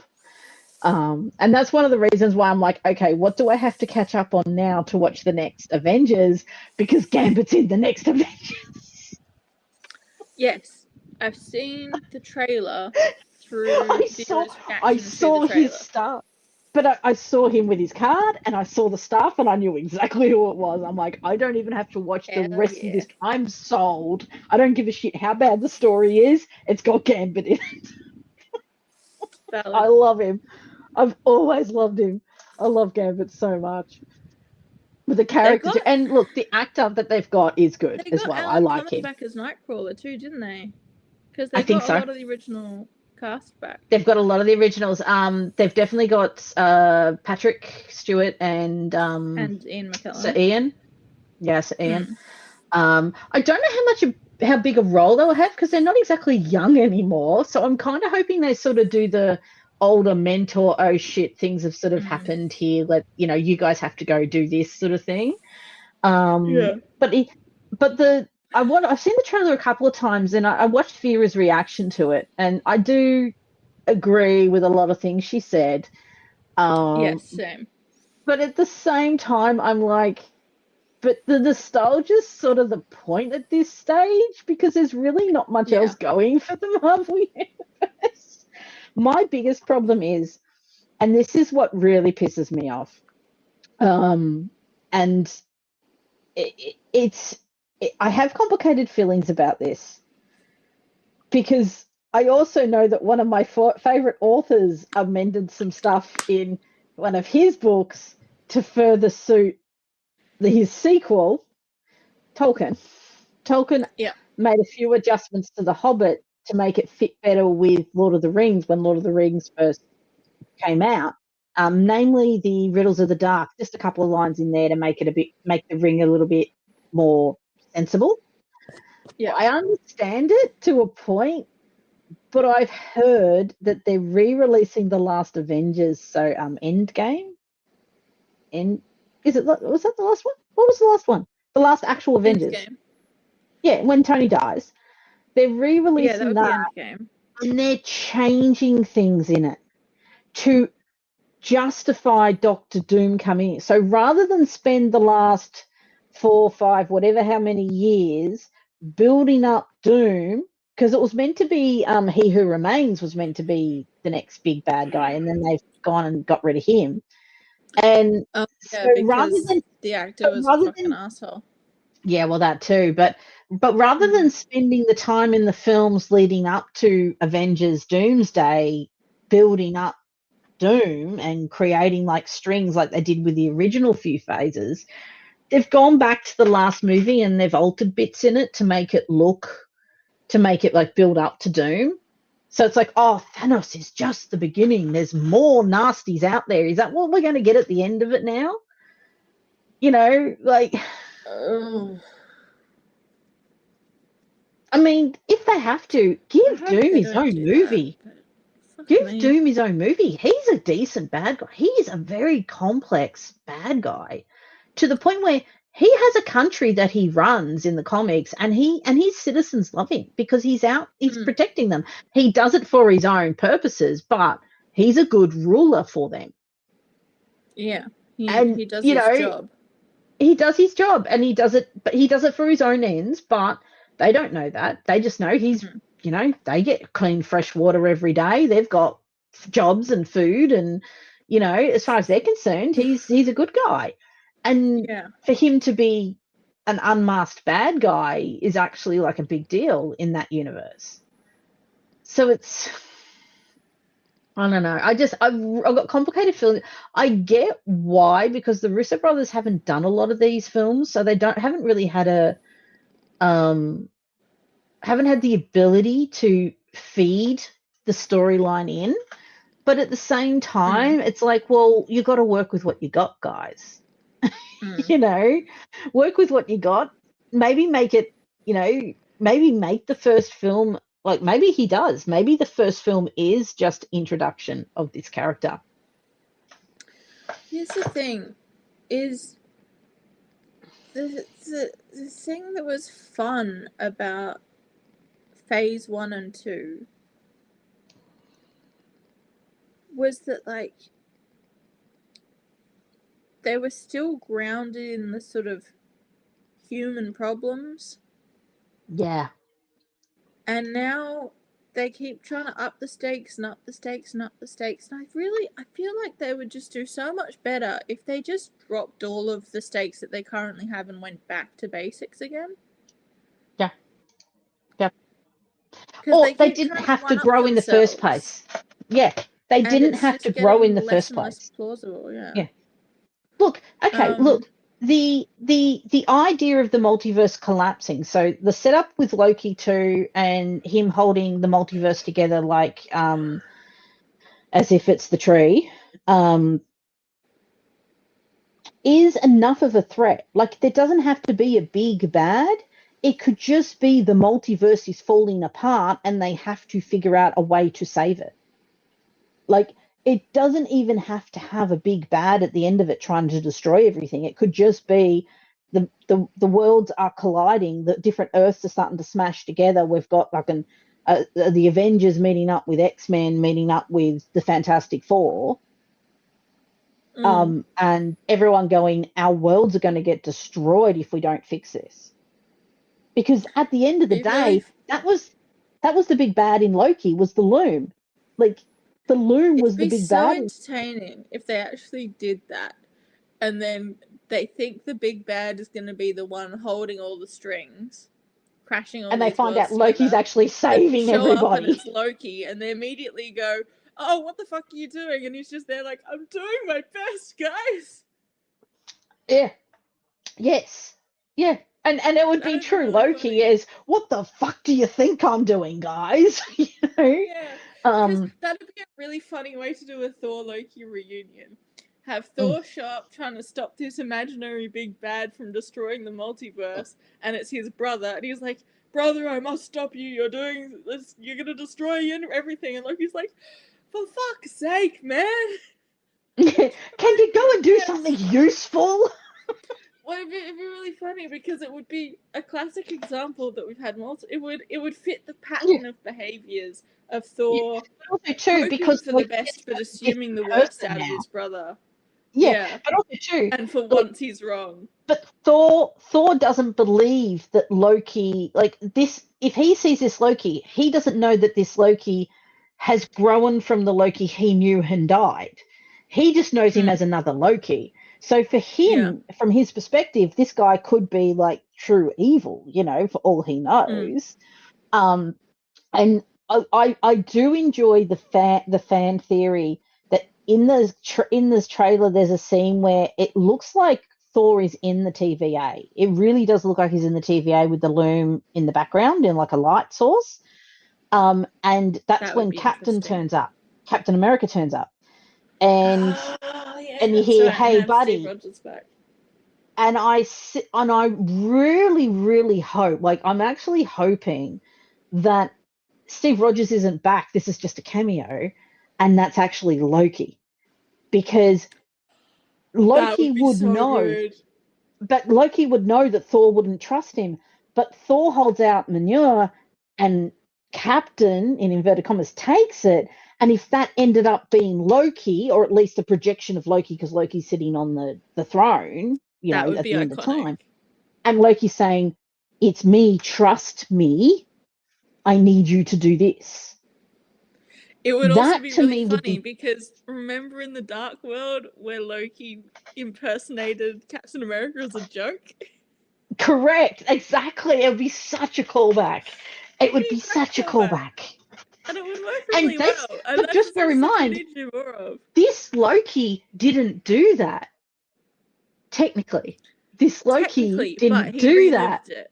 So he would be referencing the timeline that he technically didn't live but knows, in order to, and at the same time proving to Thor that he's worthy because he was able to hold manure. Mjolnir, Mjolnir, sorry. Oh my god, I'm tired. No. I can never say it. I always fuck it up. But do you get what I mean? Like, Is it that's Dwayne a fan Johnson? theory. Is it But that's a fan theory that is really low-key, pretend, you know, in the image of If the that's not the cartoon.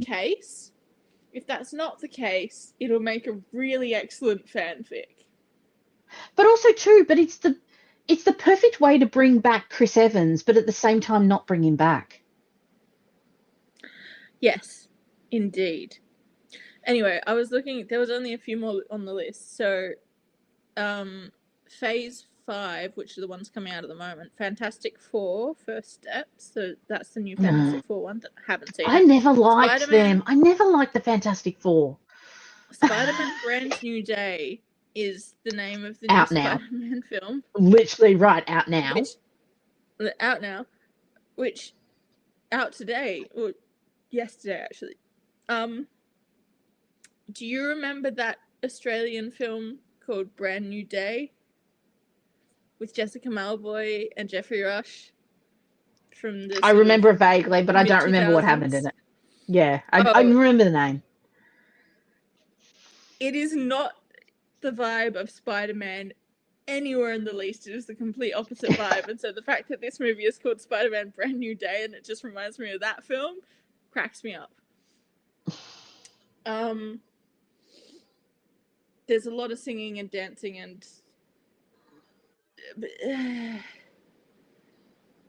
issues and stuff. It's an interesting film.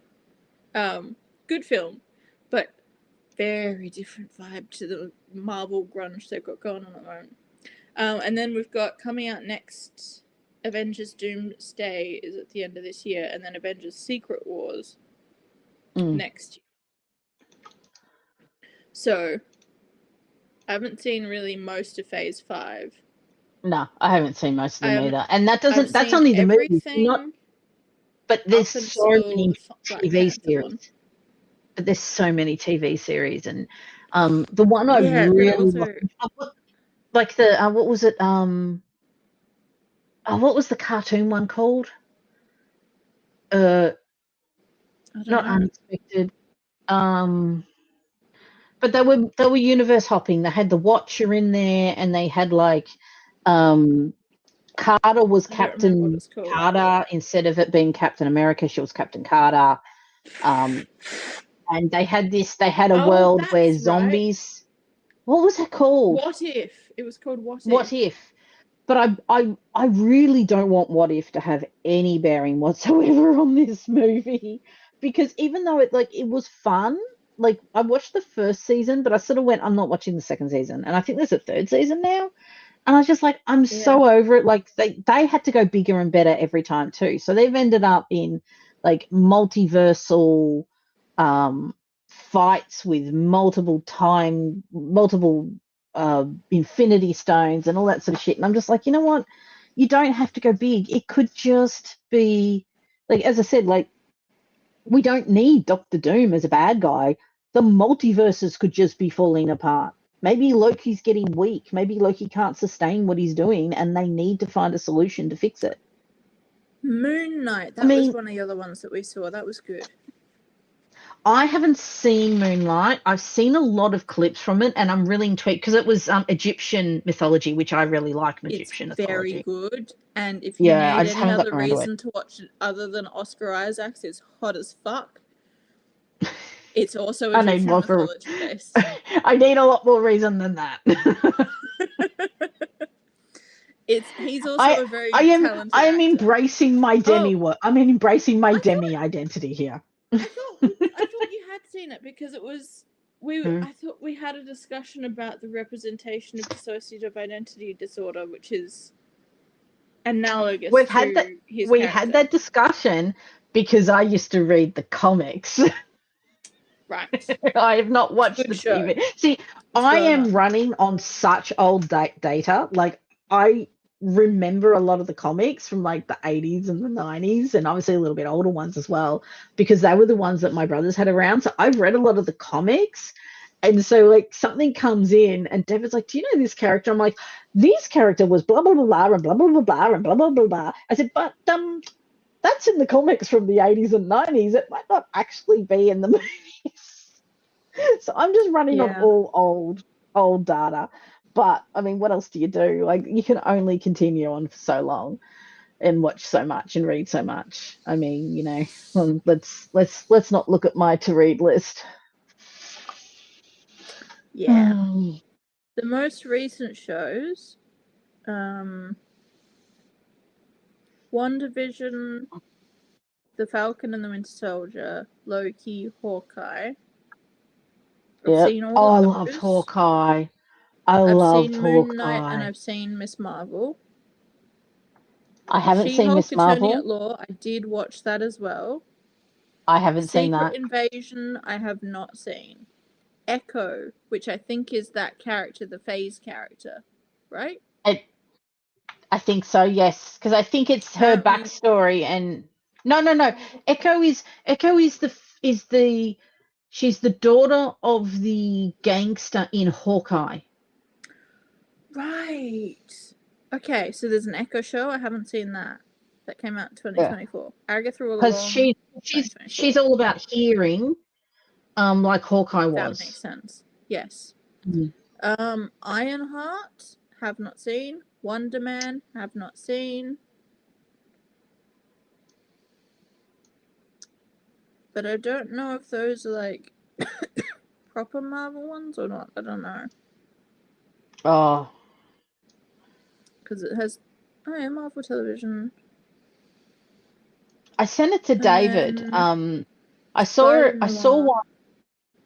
one. Someone did a what you must watch, like must watch, and it wasn't just Marvel. It was like the Spider-Man movies, it was the X-Men movies, but it was not like, it was just the ones you have to watch for Doomsday to make sense. Does that make sense? Like, Yeah, there's no yeah.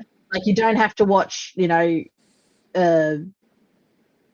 Ant-Man and the Wasp. You might just have to watch Ant-Man because Ant-Man gives you the Ant-Man character that's going to be in the Avengers Endgame, which gives you sense for where they are in Doomsday. Yeah. They're just like, just streamline it. Watch these movies, watch these TV series. And they had obviously they had the X-Men, the good ones. And they had, okay, I enjoy First Class because I loved sitting in the cinema and going, oh my God, I know that character and look how fat they've gotten. Because, oh my God, particularly at the end of that film when they have all the Navy coming in to the island, and they're all going to shoot missiles at them and everything, and I'm just like, that's got some of my favorite old actors from, they used to do daytime TV movies and shit. I'm just like, so I had a lot of fun with that one. Yeah. Yeah, now this had just the absolute must watch, and I was like, that I can handle because it's not the whole fucking bloody universe. Yeah, that's bad. There's a Daredevil Born Again show and Vision Quest, which I don't know either of those, but I did hear or see stuff about them bringing back the Daredevil show that was on Netflix. Yeah, I heard rumors about that too. But I must admit though, one of the reasons, okay, this is one of the reasons I'm setting myself up to watch the Spider-Mans, and depending on what time, oh, it's 10:30 already. Well, Okay, maybe not tonight. Did you watch the Daredevil show when it was on Frank's Netflix? in the next one. No, I didn't. But Frank's in the next one. Frank's in the next Spider-Man, and I love Frank. Frank The Punisher. is in The Punisher? Yeah. The Punisher. I haven't seen his show. I've seen clips of it though. But okay, I remember the old 90s Punisher. I Who think was it's who was that? Oh God, who was the Punisher back then? the It third was Tom Holland Spider-Man.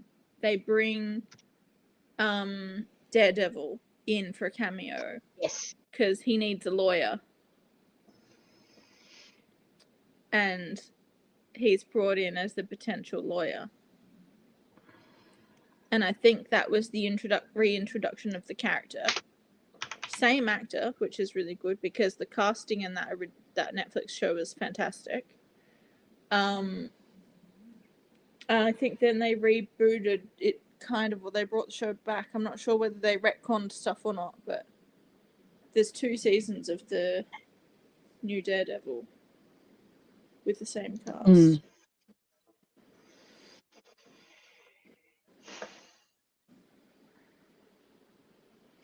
But coming Thomas out this Jane, week, there it is. It had John Travolta as the bad guy. It was horrendous, but it was so Fun. good at the same time. And Thomas Jane was the main actor. Yeah. What else do I know him from? The Mist.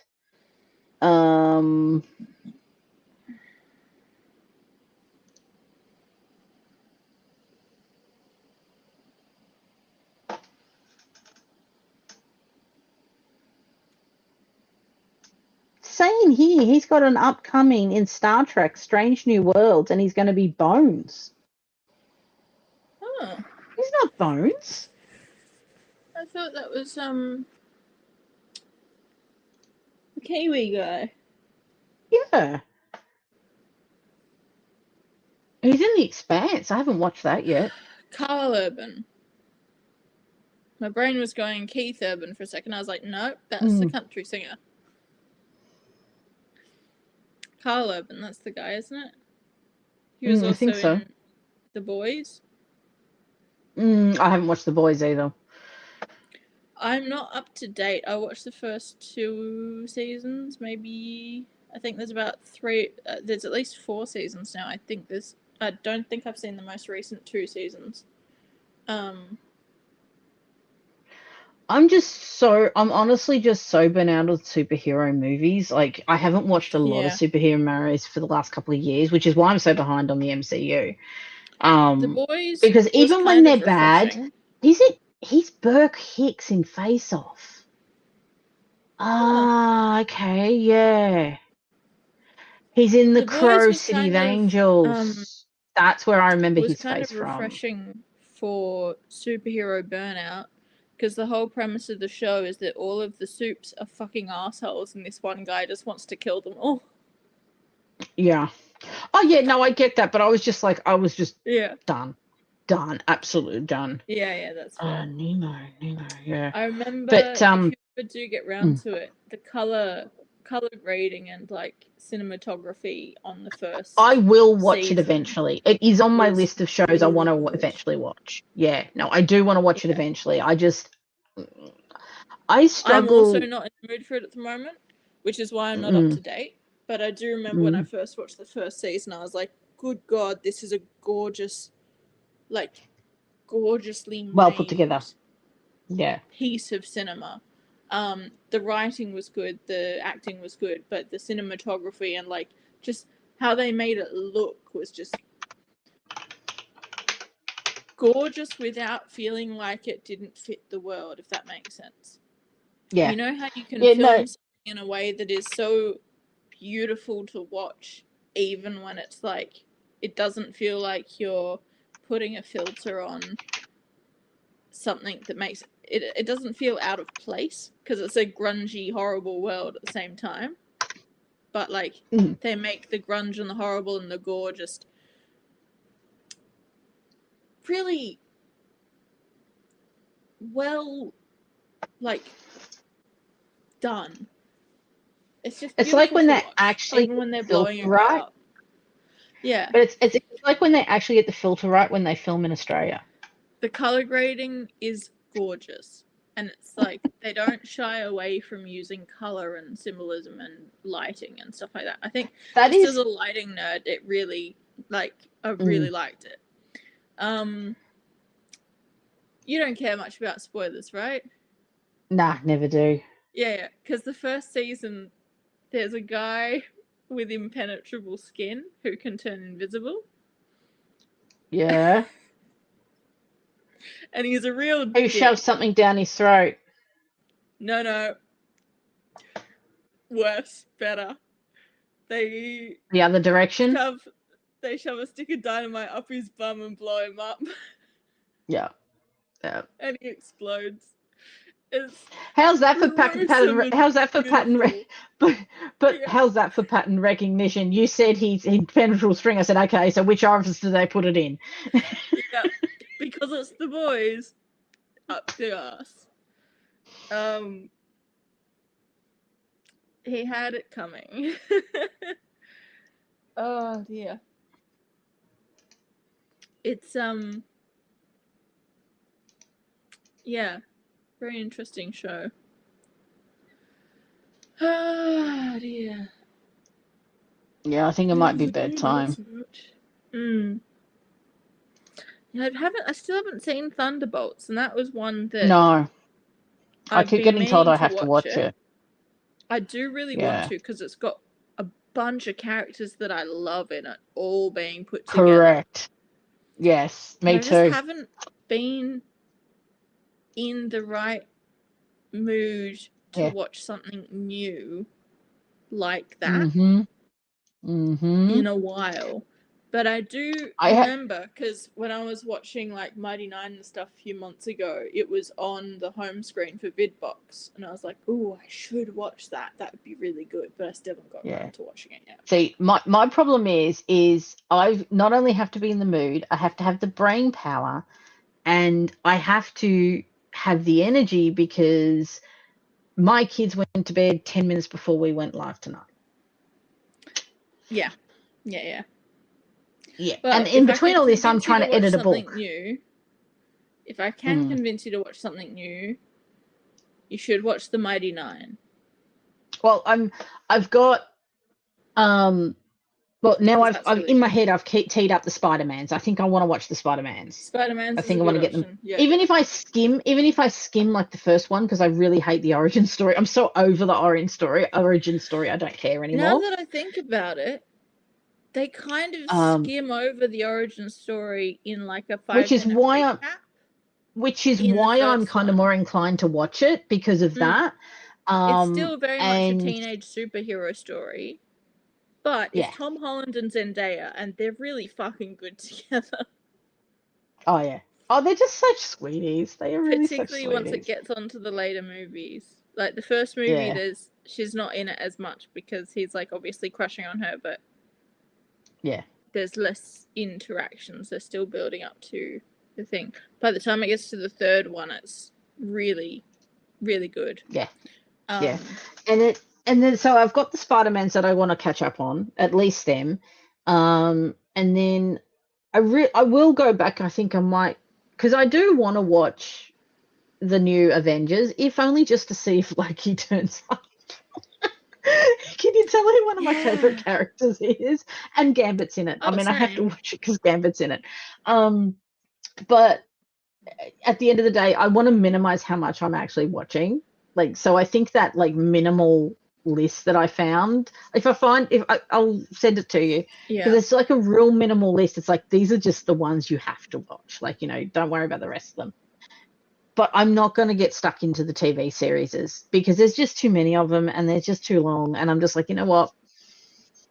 No. And that's then fair. What else do I have to catch? I do have to get off my ass and I have to watch Project Hail Mary.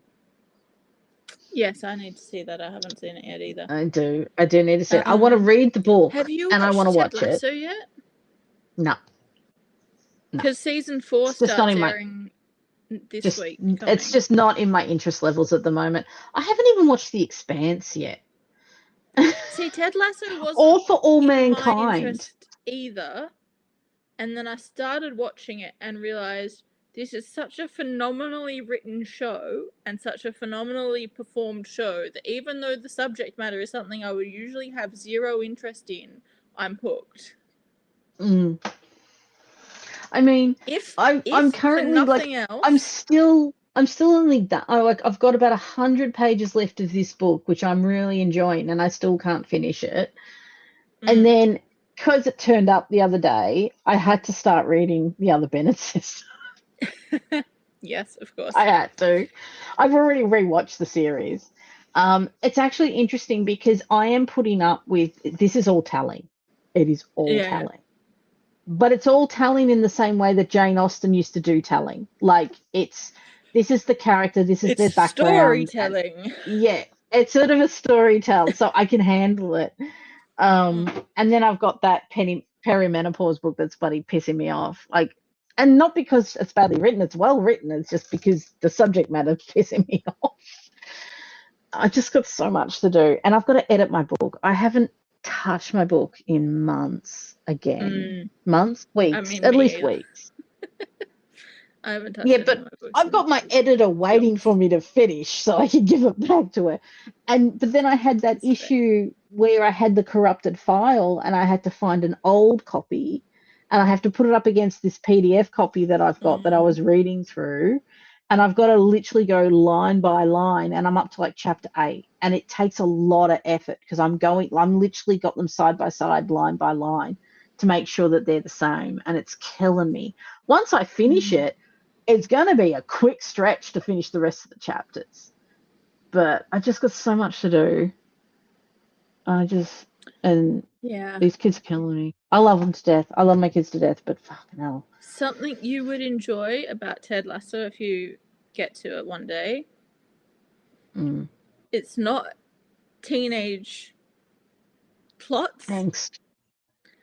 There is a fucking brilliant character played by Hannah Waddingham, who is the owner of the football club, who she got the ownership of the football club in the divorce from her absolute shithead ex-husband, who is played by Anthony Head, who died earlier this year, unfortunately, who did a fantastic job playing an absolute shithead of an ex-husband in this.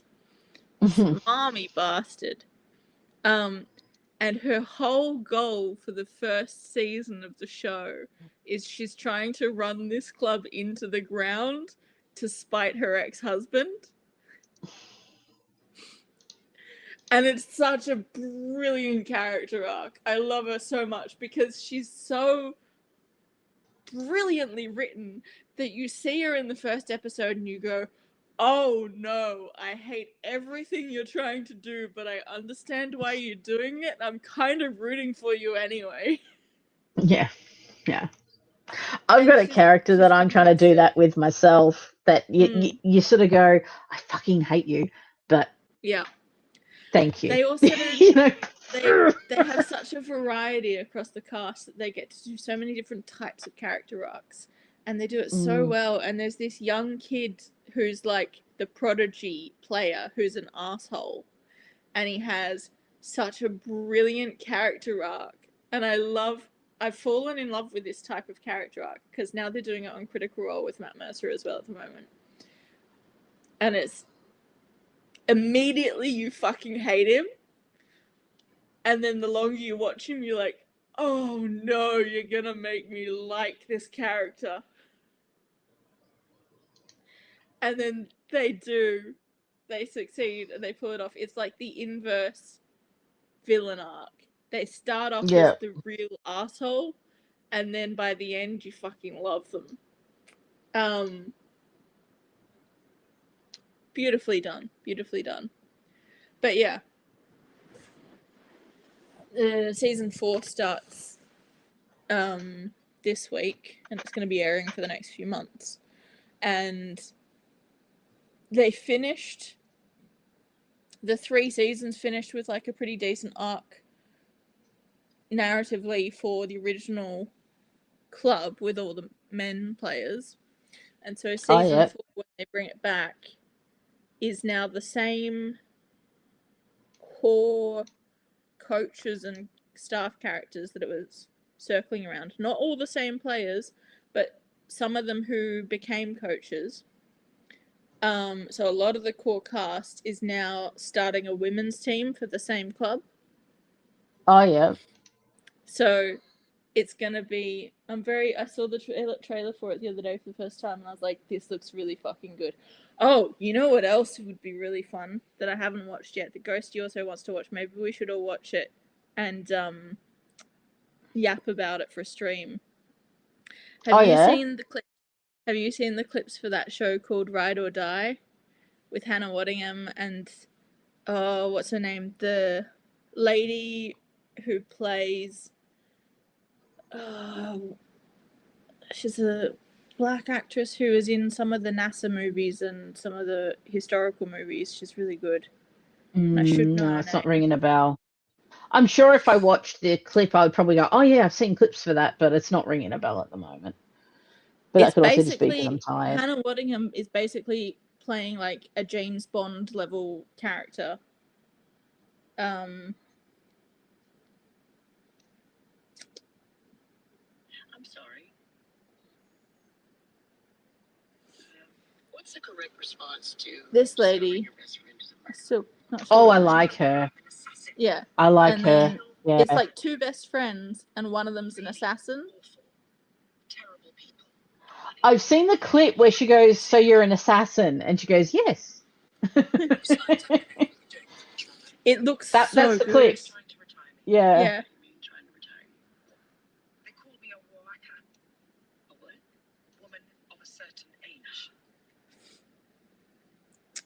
It looks very entertaining. I'm a woman of a certain age. Octavia they want to get rid of me. Spencer. That's her name. I knew the name and I knew the face independently, and I hadn't put them together. Octavia Spencer and Hannah Waddingham. They're both iconic.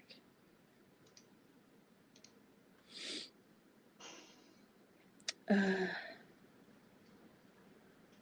yeah, I think it's a TV series on Amazon Prime. Looks really good.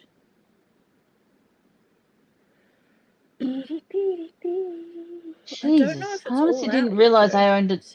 I honestly didn't realize I owned that many Kingfisher books. TJ Kingfisher. No, because when I'm the Hugos, whenever they get nominated, you usually get a, if you're a member, you get a copy. I didn't realize I had that many Kingfisher books. Oh dear. So that's another thing where I've collected like shit ton of books from. Those sorts of, yeah. Anyway. Got that. Okay. I think it might be bedtime because I am tired, and I am going to be jumped upon at like 6 o'clock tomorrow morning because I actually went to bed on time tonight.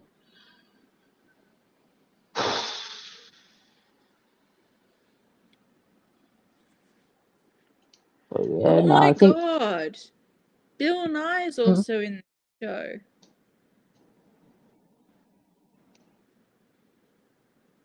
What a cast!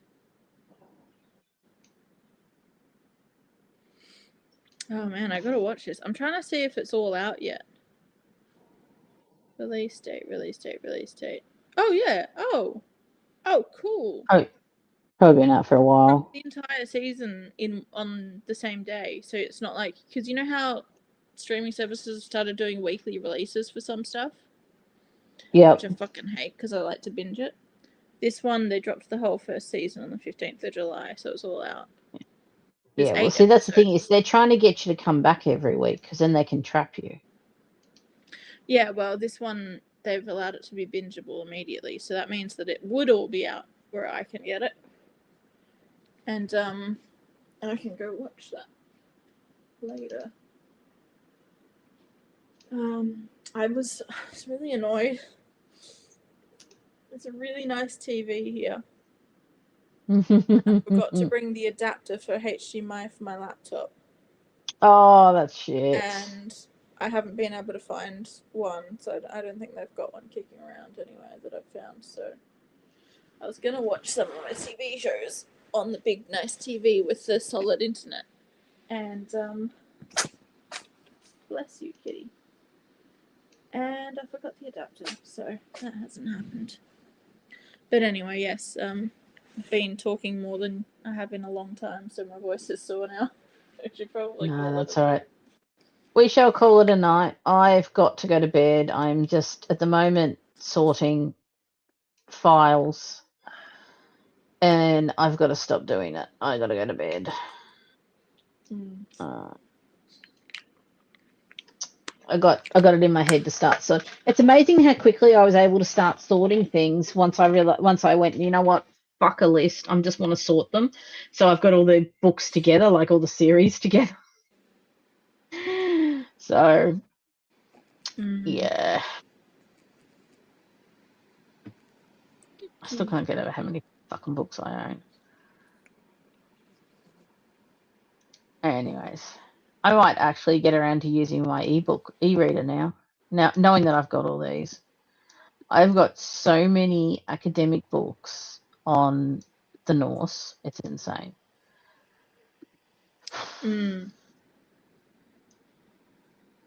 Oh, that's a review on a book I've been eyeing off for years. See, I don't even know I have this stuff. It's a review on a dual language edition of the Poetic Edda. It's got the Old Norse side by side with English, so you can compare them. Ooh, very nice.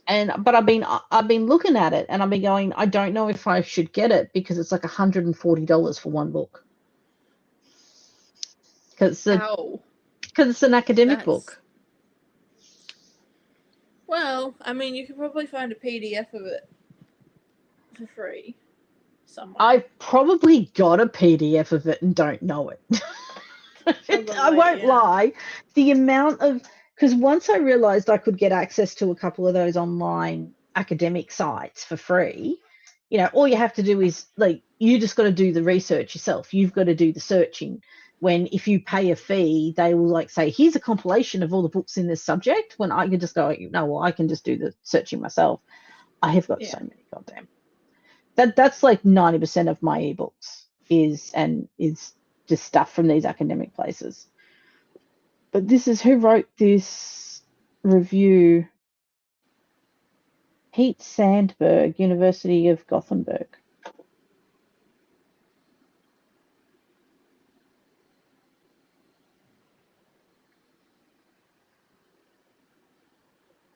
Okay. Anyways, let's call it a night. I've got to go to bed. I need a hot shower. My feet are cold. Yes, me too. Thank you for the chat. Maybe we should do a we'll probably get hit with the copyright, but we should do maybe a Marvel movie in a week. Till we catch up. I mean, as long as we don't show it on the screen, then we'll be fine. But yeah, we'd have to watch it in advance then. And gas bag about it, you reckon? Yeah. Oh dear. Yeah. No worries. Well, let's call it a night. Thanks for the chat. Get some sleep. Night.